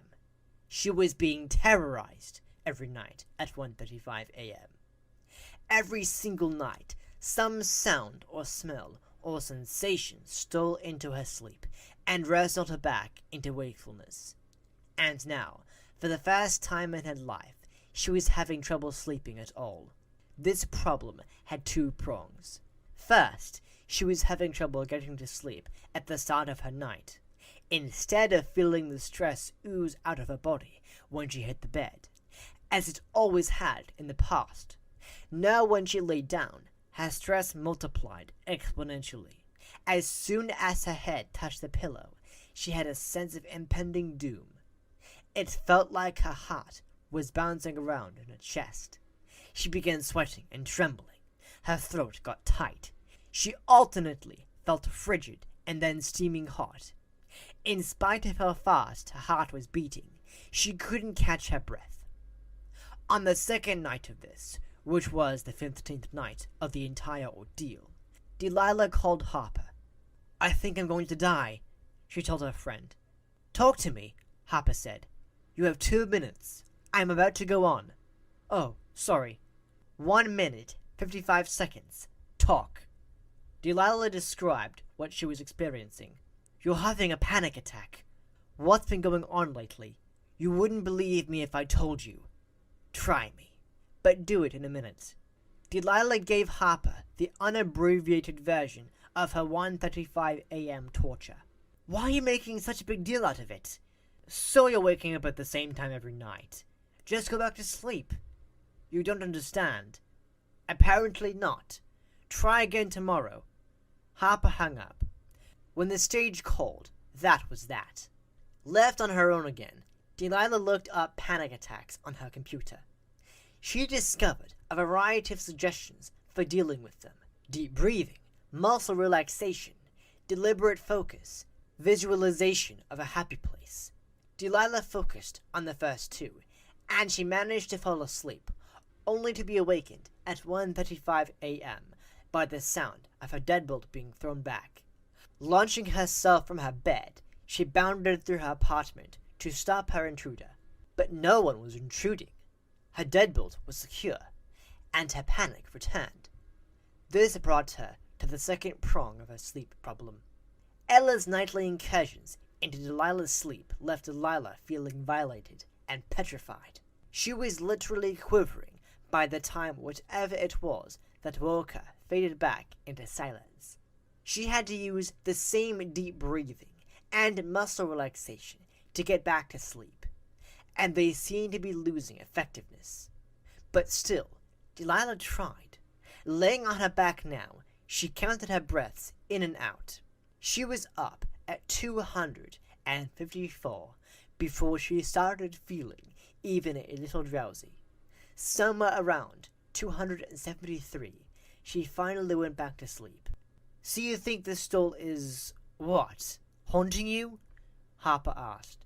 She sipped her espresso and flipped around her long, high ponytail, which went well with the 50s style, full-skirted, floral dress she had on today.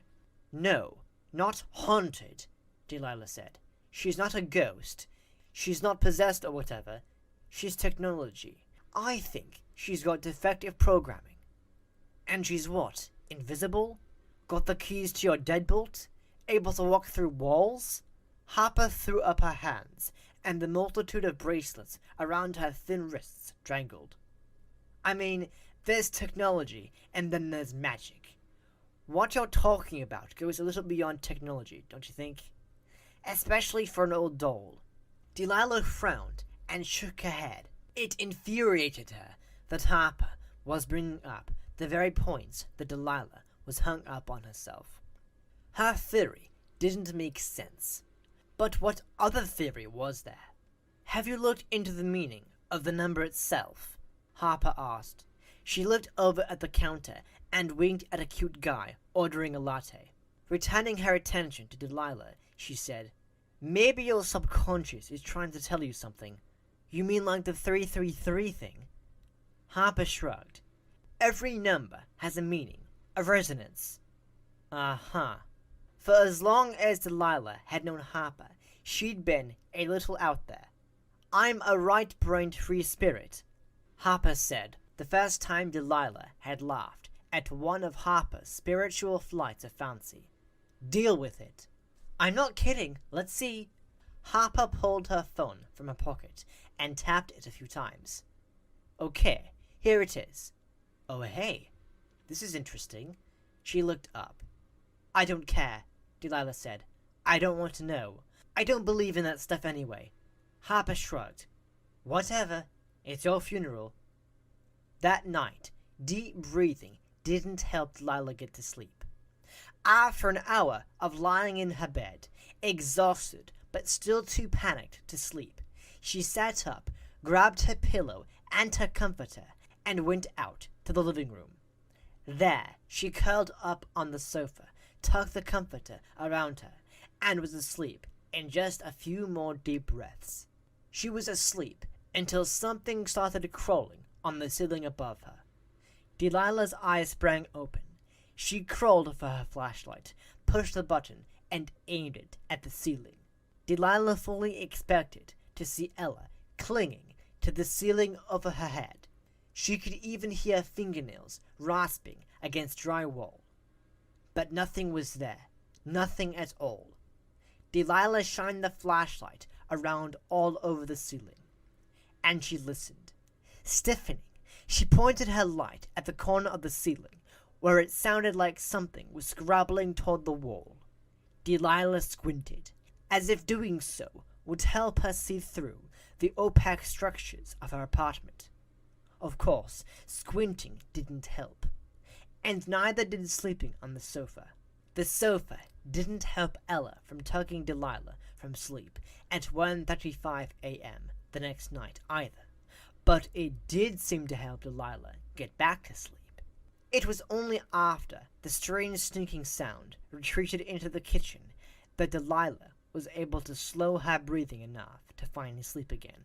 The next night, though, the sofa had nothing to offer her.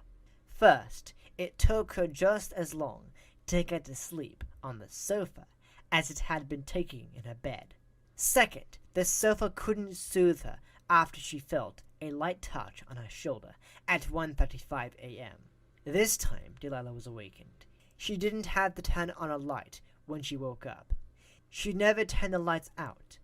The fact that Delilah didn't see Ella as soon as Delilah opened her eyes gave Delilah a clue about just how advanced her nemesis was. Ella could disappear in the blink or the opening of an eye. Delilah knew Ella had disappeared that fast because the doll had been there. She had to have been there. Something touched Delilah. The touch had been baby soft. Ella soft. Little fingers. Just a hint of a brush against Delilah's nightshirt-covered shoulder. No more than a hint of contact. But It had been enough to turn Delilah's intestines into a tangled mess of fear and transform her blood into liquid nitrogen. She felt like she was being frozen and broken apart from within. Delilah stood, clenching her comforter and her pillow. She couldn't stay out of here in the living room. She looked around like a gazelle searching for a place the lion couldn't reach. Her gaze landed on the bathroom door. She ran for the little room and dove, with a comforter and pillow, into the bathtub. Curling into the tightest ball she could manage, she pulled the comforter over her head. The next night, Delilah started in the bathtub. And still, Ella found her. At 1:35 a.m., Delilah heard something creeping through the pipes under the tub. Sure, Ella's hand was going to burst through the porcelain and grab her.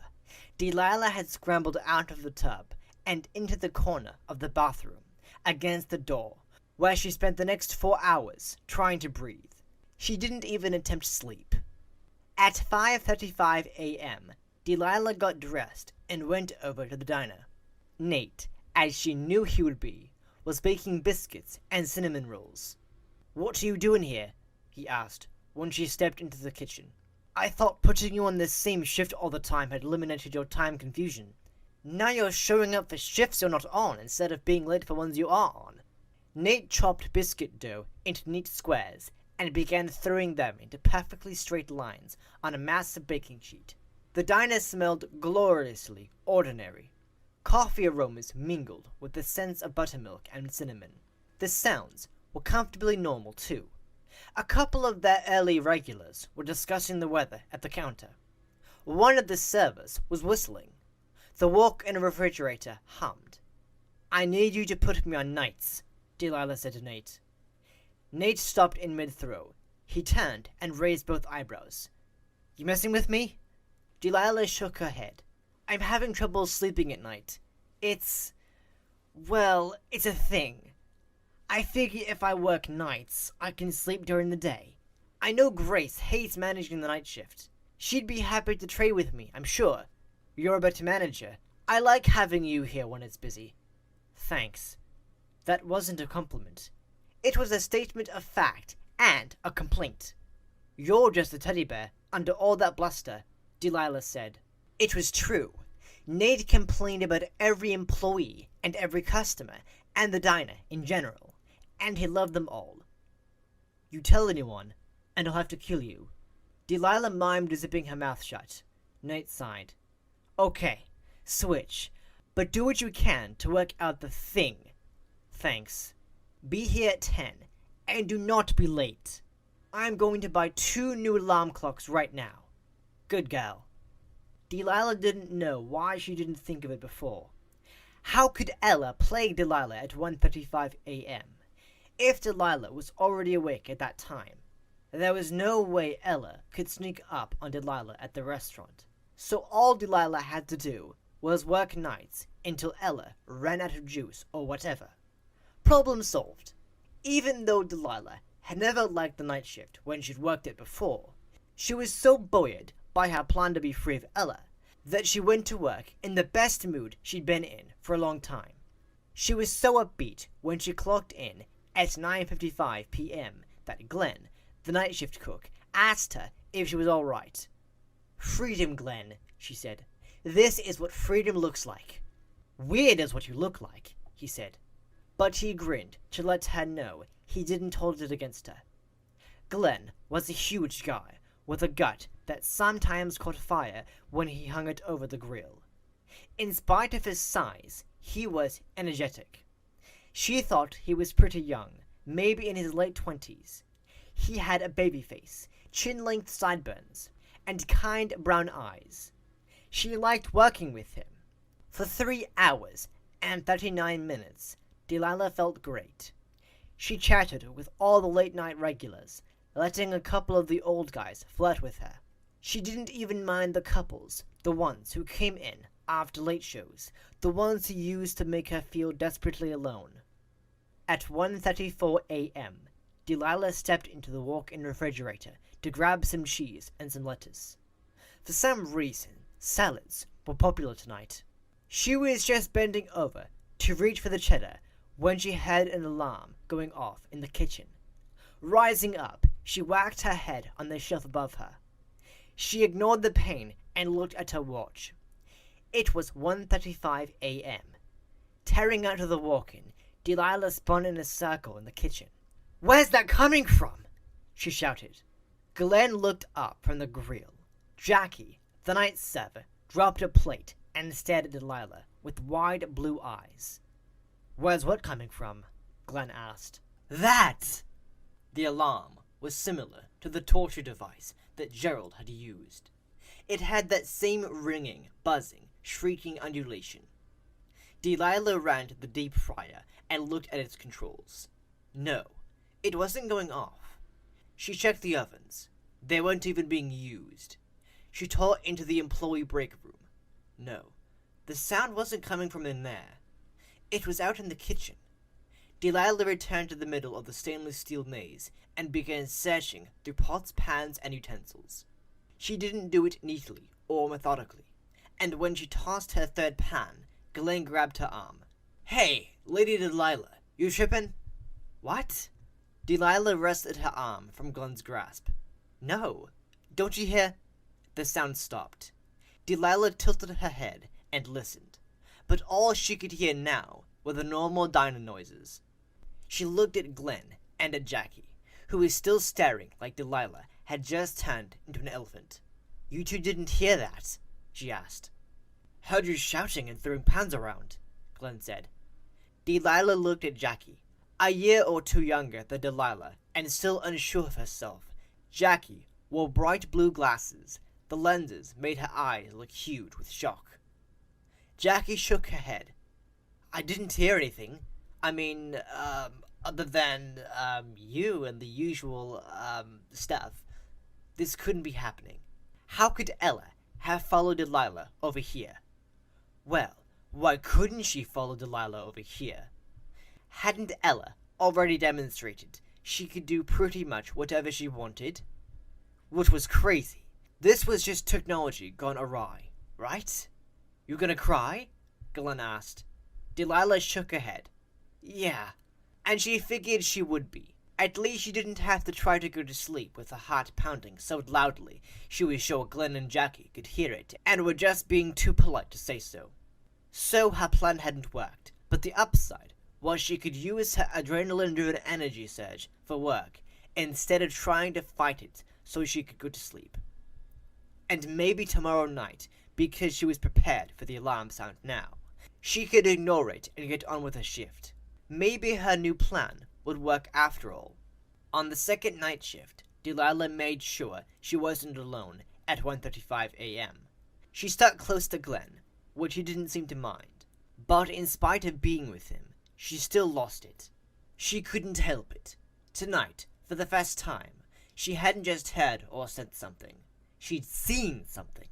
She'd seen a flash of bright blue in the walk-in when Jackie opened the door. When she saw what she was sure was Ella coming out of the walk-in, Delilah screamed and pressed against Glenn. He didn't seem to mind that either.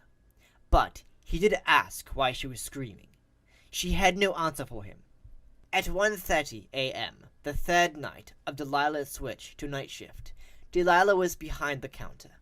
She decided the way to make sure nothing spooked her tonight was to stay out here in the open, well away from the walk-in.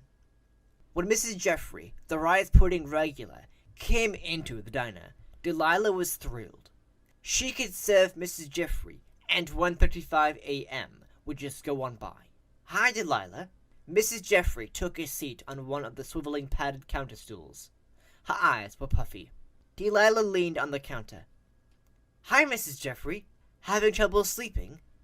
Mrs. Jeffrey patted her tousled hair. "I suppose it's obvious. I do hope you still have some rice pudding left." "Absolutely. I'll just—" Delilah stopped. She looked over her shoulder. Then she glanced at the clock. It was 1:33 a.m. Where was Jackie? No way did Delilah want to go back into the walk-in. She was sure Ella would be in there waiting for her. "Jackie!"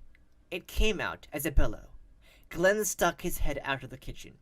"Is there a problem?" Delilah tried to calm her breathing. She was building up to a full-blown anxiety attack, and she didn't want to have one of those in front of the customer and co-workers. Delilah looked at Mrs. Jeffrey. The elderly woman's brown eyes were wide. "Sorry," Delilah said. "It's just—" She stopped when the corridor stool next to Mrs. Jeffrey started spinning back and forth.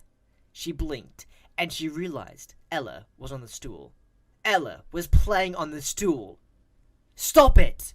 Delilah clambered over the counter and grabbed the stool. That's when Jackie entered the dining room. Delilah glanced at Jackie, and she realized she was sprawled over the counter, her butt up in the air. No wonder Jackie was gawking at her, open-mouthed. "Are you all right, dear?" Mrs. Jeffrey asked. Delilah slid off the counter. "You didn't see the doll on the stool?" "Doll? That's my purse, dear." Mrs. Jeffrey patted a bright blue purse, which sat on the stool next to her. Delilah backed away from the counter. She checked the clock. Of course, it was 1:35 a.m. The next night, something similar happened. Delilah stayed in the dining room, but she was still traumatized at 1:35 a.m. when she saw something moving around in the trash bin under the counter. Wanting to believe it was a mouse, even though that would have been horrible for the diner, she'd used a fork to search the rubbish. She didn't find a mouse, but she spotted a pink ruffle that made her drop the fork and jump back. She'd resisted the urge to scream, but she hadn't been able to resist the urge to hurl the trash bin out of the back door of the diner, scattering trash, but no Ella, who, as usual, had instantly moved on, all over the pavement. Delilah just couldn't contain her reactions. She knew Glenn and Jackie were watching her, but that wasn't enough to keep her calm. It was the 5th night of the night shift that did Delilah in. Even though it hadn't worked so well yet, Delilah still thought the safest place for her in the diner was the main dining room. She did her best to avoid closed-in places like the walk-in, the supply room, and Nate's office. At 1:30 a.m. on the 5th night, the diner was empty of customers. Delilah and Jackie were filing the same glass salt and pepper containers. Delilah had salt, Jackie had pepper. They had the tray of containers set up at a table by the diner's front window, and they sat on opposite sides of the table. While they worked, Jackie chatted about her college classes.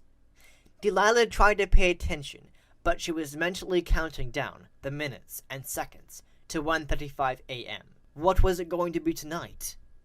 Every muscle and joint in Delilah's body was stiff with dread. But when Delilah spotted something bright blue flutter through the parking lot in front of the diner, her muscles and joints released and went into action. She jumped up, knocking the tray of salt and pepper shakers onto the floor with a loud crash, and she sprinted out the diner's front door. Rushing through the nearly empty parking lot, she scanned for Ella's dress. She was sure that was what she'd seen. She'd seen the trailing edge of Ella's fluffy dress. The doll was out here. She'd been watching Delilah. When she didn't see Ella, Delilah started looking under the 2 parked cars at the edge of the lot. She was bending to check under the first one when someone grabbed her shoulder. She screamed. Okay, you're okay." It was Glenn. His face looked pale in the mottled light. "Did you see her?" Delilah asked. "See who?" She looked into Glenn's eyes. He was so sympathetic and concerned. Delilah crumpled into Glenn's arms and started to cry. Delilah thought it was pretty amazing that she'd gotten through 23 nights of 1:35 a.m. horror without crying. In fact, she hadn't even noticed that she didn't cry. But once she started crying, she couldn't stop. She cried so much that after Glenn got inside, he called Nate and asked him to come in. Nate arrived as Jackie was sweeping up broken glass from the diner floor, while Delilah sat in a back booth and tried to get her body to stop twitching. She couldn't hear what they said, but she figured she should say something on her own behalf. She stood. "Come with me," Nate said. Good. He was taking her to his office. She could explain things there. Or not. As soon as they entered his office, Nate closed the door behind him. "I'm sorry, Delilah. I have to let you go." Delilah looked at Nate with wide eyes that felt bruised and lacerated. "Don't look at me like that." Nate went around his desk and dropped into his leather chair. Delilah twisted her mouth and tried not to whimper. "I've cut you all kinds of slack for being late. I've worked around your thing, but this is too much. Jackie says you've been acting super weird." He gave the words air quotes. "The last 4 nights. And now this? I can't keep an employee who freaks out the customers and breaks trays full of salt and pepper shakers." "Nate, Don't even try to give me a sob story. I'm not your father. Whatever you have going on that made you do what you did tonight is something you need to work out on your own, outside this diner. You're a good worker when you're here and focused, but I can't afford the liability risks of you acting like this." He rubbed his beard. "I'll have someone bring you your last check tomorrow." Delilah stood in front of Nate's scarred old desk and looked at all its neat little piles. She turned. She wasn't going to beg for the job. As she left the diner, she wasn't even thinking about the job. She was thinking about Ella. Every night was getting worse. How was she going to get through another 1:35 a.m.? When Richard had asked Delilah to move out of his parents' guest house, she'd had no place to go. So she'd gone to Harper. Harper welcomed her with open arms, but unfortunately, Harper lived in a house with 10 other struggling actors. All Harper had to offer was half of a double-bed-sized mattress on the floor of what once was a massive walk-in closet. Massive for a closet, not so much for a place to sleep. Harper loved her retreat. She got the bed, and she got to organize all her clothes on the racks and shelves of the closet. Delilah hated the tiny space. It gave her claustrophobia. Plus, Harper snored and talked in his sleep. Delilah had only stayed with Harper 3 days before getting her apartment with the money Richard had given her. So it said a lot about her state of mind that she called Harper when she got home from work and asked if she could stay with Harper for a few nights. "Sure thing," Harper said. "We'll have a slumber party. You won't even know 1:35 a.m. has come and gone." Delilah wanted to believe that was true. She tried to believe it. Harper was performing that evening, as she did 6 evenings a week. So she left Delilah in the care of one of her housemates, a funky guy named Rudolph, who spent the afternoon and evening teaching Delilah the card game he'd created. She never did fully understand it, but she had to admit it was entertaining. Rudolph was funny and nice too. By the time Harper got home about 12:30 a.m., Delilah was surprisingly relaxed. "Okay," Harper said, dragging Delilah away from a disappointed Rudolph. "You don't get to keep her as a pet, Rudy," she chastised. He stuck out his lower lip, then grinned at Delilah, as Delilah followed Harper to the second floor of the house. "I have munchies," Harper said. "The salty kind, guaranteed to keep away snarky high-tech dolls." Delilah's stomach did a somersault at the word doll. Harper led Delilah into her bedroom, threw several bags and boxes of chips and crackers on the mattress, and then said, "I need to go wash off the face paint. Be right back." Delilah sat on the mattress, opened a box of cheese crackers, and nibbled on one. Her stomach continued to do gymnastics. When Harper returned, she entertained Delilah with stories about that evening's performance. "So first, Manny forgot his line, and then he said my line," Harper said, as she tore into a bag of barbecue potato chips. "Imbecile! I had to think fast, so I kissed him. Was that in character?" "My character's a bit of a doodlebug, so pretty much anything is in character." Delilah looked at her watch. It was 12:55 a.m. "Hey, did you just look at your watch?" Harper grabbed Delilah's arm. "Gimme that." Delilah didn't resist when Harper took off Delilah's watch and stuffed it under a pillow. She didn't need it anyway. She'd know when 1:35 a.m. came. No watch, no 1:35 a.m. Harper wiped her hands in a "that's that" gesture. Delilah wanted it to be that easy, but it wasn't. She knew exactly when 1:35 a.m. rolled around. She knew because suddenly a voice said, "It's time." Delilah jumped up and hit her head on the rack above the bed. What are you doing? Harper asked. At the same time, Delilah ducked her head under the rack and said, Did you do that? Then they both spoke at the same time again. What do you mean? Delilah said. Do what? Harper said. They both stopped. Delilah could still hear Gerald's voice in her ear repeating, It's time, in a receding echo. Delilah looked down at Harper. Do you hear that? Harper frowned up at Delilah. I don't hear anything, except Rawls Ollie's music in the movie Kate and Julia are watching downstairs. You didn't just mimic Gerald. I am sitting right here in front of you. I'm eating potato chips. How could I have mimicked Gerald? Harper popped a chip into her mouth with deliberate emphasis. She chewed loudly. Delilah shook her head. She realized she was shivering. She had to clench her teeth together to keep them from chattering. Then you must have Ella. What? Delilah's neck was starting to hurt from her contorted position under the closet rack, and her legs felt weak. She sank onto the bed. You know what Gerald sounds like. So you can program Ella to sound like him. Record yourself mimicking him or something. Harper shoved aside the chips bag and leaned toward Delilah. I want to be sure I'm understanding what you're saying. She narrowed her eyes.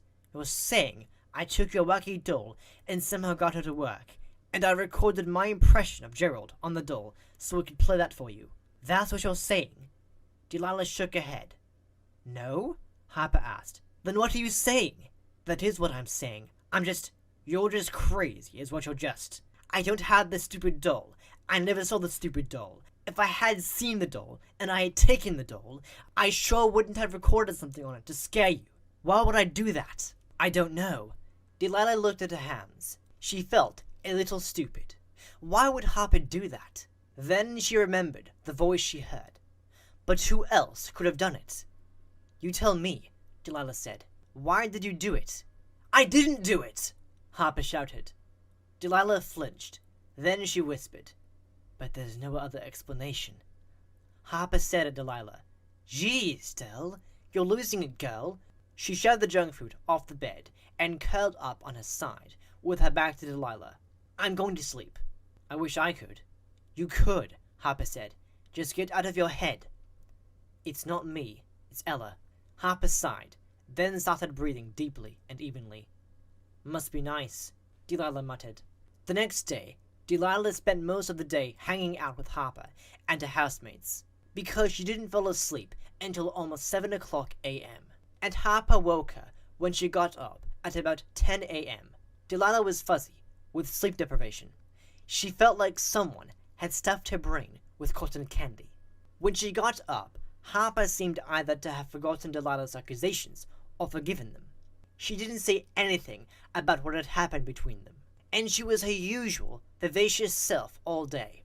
Delilah decided not to say anything else about Ella. She also decided, though, that she wasn't staying here tonight.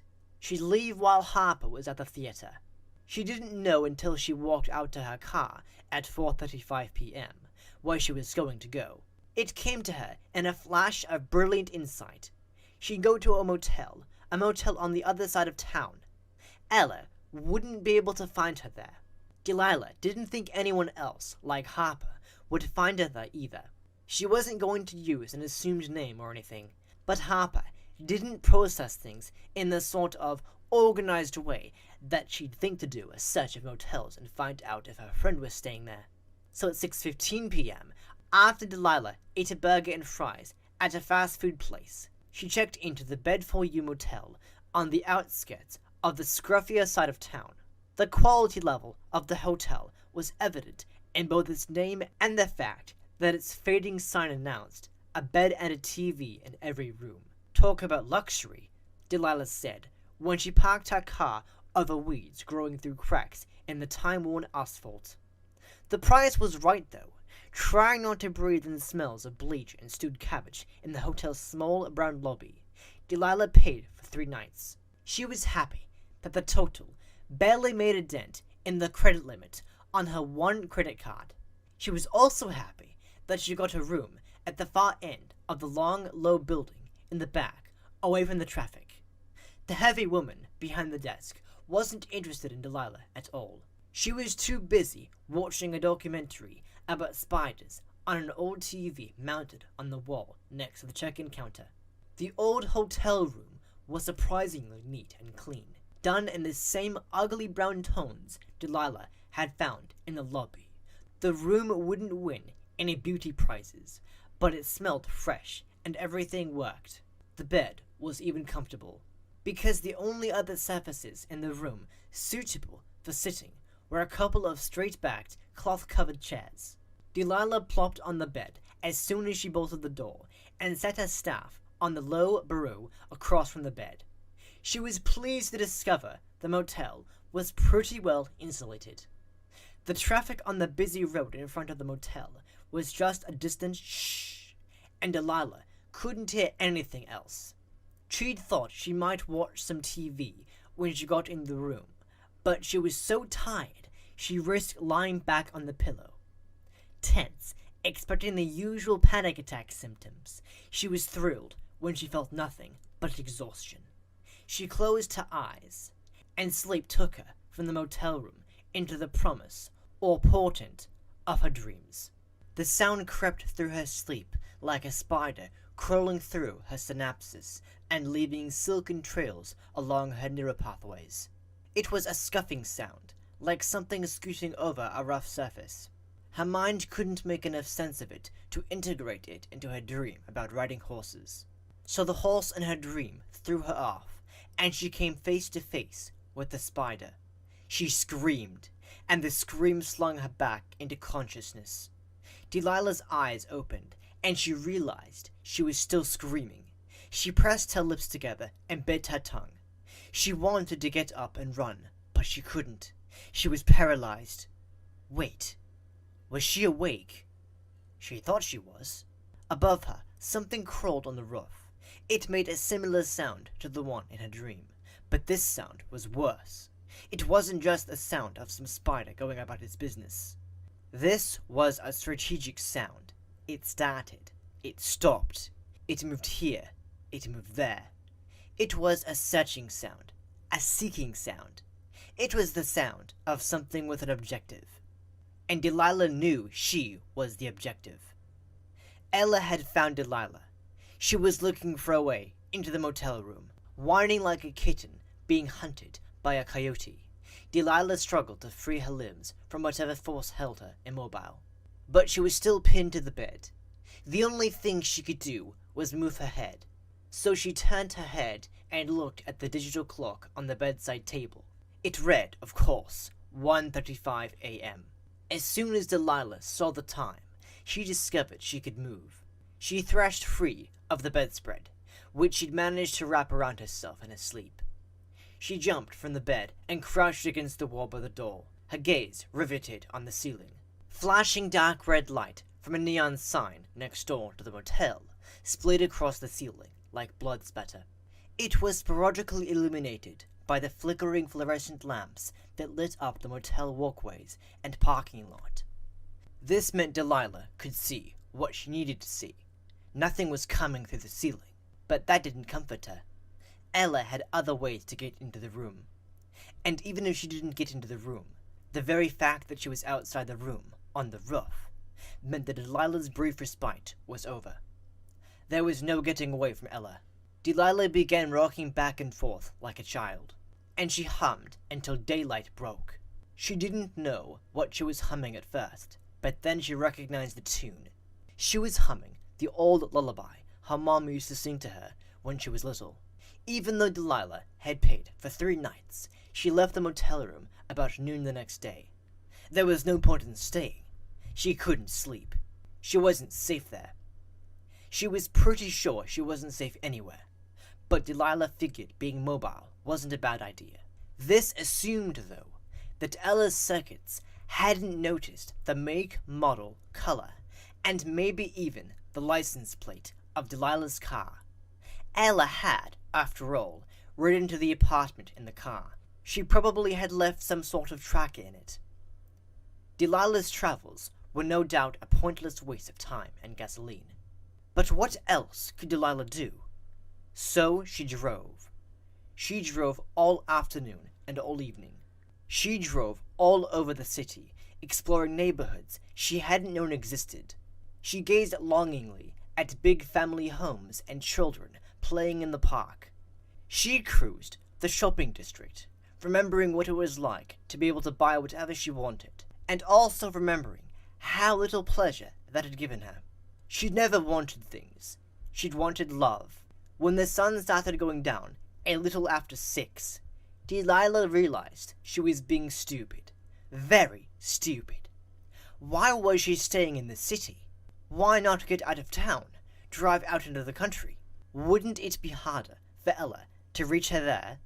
Delilah turned at a busy corner and pointed her car toward the freeway. Then she immediately turned again, looping back into the neighborhood she'd just left. Maybe she wasn't being stupid after all. What if the city was helping to keep her safe? What if Ella would be free to do whatever she wanted to do to Delilah if they were away from a populated area? Besides, in the country, it was dark. Very dark. Delilah had only one small flashlight. She didn't think she could stand facing 1:35 a.m. in the pitch dark. No, she'd stay in town. But where? Pulling into the drive-thru of a fast food burrito place, Delilah bought a chicken and rice burrito with sour cream. Weirdly, even though she was so scared she was probably just one more shock from full-blown hysteria, she still had her appetite. Maybe her body knew she needed nutrition to handle what was coming her way. Delilah ate her burrito at a drive-in movie theater she discovered on the west edge of the city. She'd had no idea it was there. She was happy to find it, though. It kept her awake until nearly midnight.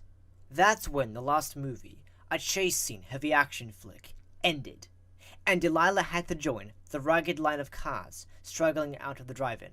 That's when she had to decide where she should be when 1:35 a.m. came around. She thought about parking her car behind a dark building or in a quiet neighborhood near an unoccupied house. But did she really want to make it that easy for Ella to get to her? No. It would be better if she was driving around at 1:35 a.m. She never tried that before. Maybe that was the trick. So as her limbs got more jittery, and her breath came faster, and her lungs got tighter, Delilah drove closer and closer to the city center. She wanted to be where people still meandered down the sidewalks and bright lights turned night into day. At 1:33 a.m., Delilah had an even more inspired idea. She'd drive onto one of the big bridges. Surely Ella couldn't get to her there, especially since the decision to hit the on-ramp to the bridge was as spontaneous as you could get. Even though it was the middle of the night, at least a dozen cars were on the bridge. Delilah's hands sweated, and she repositioned them on the steering wheel. She blinked several times to clear her vision, which was becoming blurry. She concentrated on the road and forced herself not to look at her dashboard digital clock. But she knew when 1:35 a.m. arrived. She knew because that's when she had her passenger door unlock and unlatch. Gasping and losing control of the car for an instant, Delilah turned the wheel to get back in her lane. The whooshing sound of wind coming through the open passenger door hit her just before she had the passenger door slam closed again. She glanced to her right, her whole body charged with terror. She fully expected to see Ella sitting in the car next to her. But nothing was there. All she saw in her car was a bag of fast food trash, her purse, and her flashlight. Almost across the bridge, she put her gaze back on the road. Then something hit the roof of her car with a thunk. Delilah screamed and jammed her foot onto the accelerator. Her car scooted forward, and she pulled out to pass a minivan. She then jacked her car back into the right lane so she could take the first exit off the bridge. Driving like a madwoman, Delilah careened onto the industrial road running parallel to the river and pulled over when she reached a boarded-up factory. Her car skidded to a stop, spraying gravel. Delilah had the engine off, and it was out of the car the minute the vehicle stopped moving. She didn't bother to lock it up. She just grabbed her purse and her flashlight slammed the driver's door behind her, and ran. She ran toward the river behind the factory, her feet crackling over crumbling concrete and trash. She ran until she was hidden from the road. Her car was no longer in sight, either. Delilah could still see where she was going because the factory, though empty, was well lit. She stopped running and looked around. She had no idea where she was, but she didn't feel safe. Where would she ever feel safe again? Turning in a full circle, she scanned her surroundings. Maybe if she could hide from Ella now, the doll wouldn't find her later. But where could she hide? Delilah spotted a drainage pipe at the far side of the factory. It was huge, maybe 4 feet in diameter. She could crawl into it that easily. Striding across a dirt and gravel lot filled with potholes, Delilah headed toward the drainage pipe. But halfway there, she stopped. She couldn't take her purse with her. She couldn't take anything with her. She didn't know what linked her to Ella. Turning in another circle, Delilah saw a stack of railroad ties. That should work. She checked her surroundings again. She was still alone. She ran over to the railroad ties and hid her purse in a crevice. Then she looked around once more and bolted over to the drainage pipe. She crawled inside and hunkered down. She realized she was lightheaded. She was hyperventilating. Leaning over, her head between her knees, she attempted to shorten her breaths, taking in less oxygen than she was sure she needed. She wished she had a paper bag. There was one in the car, but she couldn't go back there. She couldn't go back to any place she'd ever been before. She couldn't go back to her life. Ella was going to find her anyway. Even here. Delilah fell back onto her butt and curled up in a ball, hugging her legs close. She tried to stay silent, but she couldn't. She began to keen. The sound that came from her wasn't like any sound she'd made before. Not even when her parents died. Not even when her first foster home refused to keep her. Not even when her 4th foster dad beat her. Not even when Gerald scheduled when she could blow her nose. Not even when Richard threw her out. The sound contained every hurt and fear and crushing disappointment she'd ever had, all rolled into one screeching rejection of pain. The sound she made was the sound of a woman who had no strength left. She couldn't fight anymore. Delilah closed her mouth. Her throat hurt, her lungs hurt, her heart hurt, and she couldn't stop quaking. Her whole body was almost convulsing with apprehension. No, not apprehension. Delilah was so far beyond any known version of fear that she didn't feel human anymore. She was never going to feel safe again. Delilah sobbed as she got onto her hands and knees. She couldn't stay here. Ella would know where she was. Crawling as fast as she could, her hands stinging from the rough concrete surface, chafing at her skin, Delilah clambered out of the drainage pipe. She stood. Where could she go? Delilah began to run again. She ran parallel to the river, scanning this way and that, looking for a way out, looking for an escape hatch, an ejection seat, something to take her as far from Ella as she could get. She didn't know how long she ran before she stumbled into what looked like an abandoned construction site. Its lumpy outlines were shrouded by the darkness, but street lamps sent enough light over it to reveal its basic outlines. She slowed her pace, aimed her flashlight, and studied the weathered sign announcing the project. It looked like an office complex, shoving at a dirty board covering an opening in the side of what seemed to be a 3-story structure. Delilah sidled into the site. The answer to her plight was in here. She was sure of it. Someplace here she was going to find a way to escape Ella forever. But where? Picking her way over bare boards sprinkled with nails and screws, weaving around stacks of lumber and drywall, Delilah made her way into a room that was nearly completed. The drywall wasn't just up, it was also textured and painted. And there, high up on the inside wall, was her answer. It was a vent opening, uncovered, barely big enough for her to slip into. That was the way. That was where she could stop running from Ella. Looking around the room for a way to boost herself up to the opening, she spotted an overturned sawhorse. She trotted over to it, righted it, and carried it to a spot below the vent.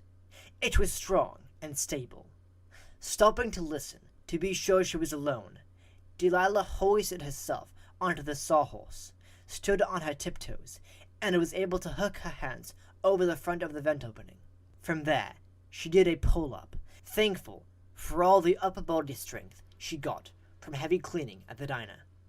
Once her head was level with the vent opening, she reached in with one arm, searching for some kind of handhold. She didn't find one, but her sweaty hand stuck to the metal enough to give her some purchase. She was able to wiggle her upper body into the vent opening by going one hand length at a time. Once she was that far into the vent, she just had to wiggle her whole body, like a snake, into the vent. But she still didn't feel safe. She stopped wriggling for a moment, taking stock. Turning on her flashlight, she spotted a downward turn in the vent. She inched toward it. Yes, this was it. Aiming her head down into the chute-like space, she scooted forward, a little farther, and a little farther. Her flashlight slipped from her sweaty hand and clinked against the metal vent walls as it dropped out of Delilah's reach. She heard it impact something with a sharp crack. It must have broken because the space went dark.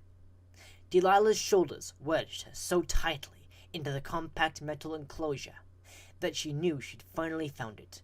This was where Ella couldn't find her. No one would find her here. Trying to move just to be sure, she confirmed that she was stuck, completely and thoroughly stuck. Her breathing slowed. She relaxed. She couldn't move in any direction. She'd never have to run from Ella again. And that is the end of Story 1. Thank you for listening to this read-through of Five Nights at Freddy's Fazbear Frights number 3, Story 1, 1:35 a.m. I really hope you enjoyed listening to it. If you did enjoy it, make sure you hit that like button. I really do appreciate it. And if you're new to this channel, please subscribe for Story 2 of this novel. Also, make sure you click that bell so you'll be notified whenever I upload a new video. And I'll be back next time with the next story. Alright? See ya.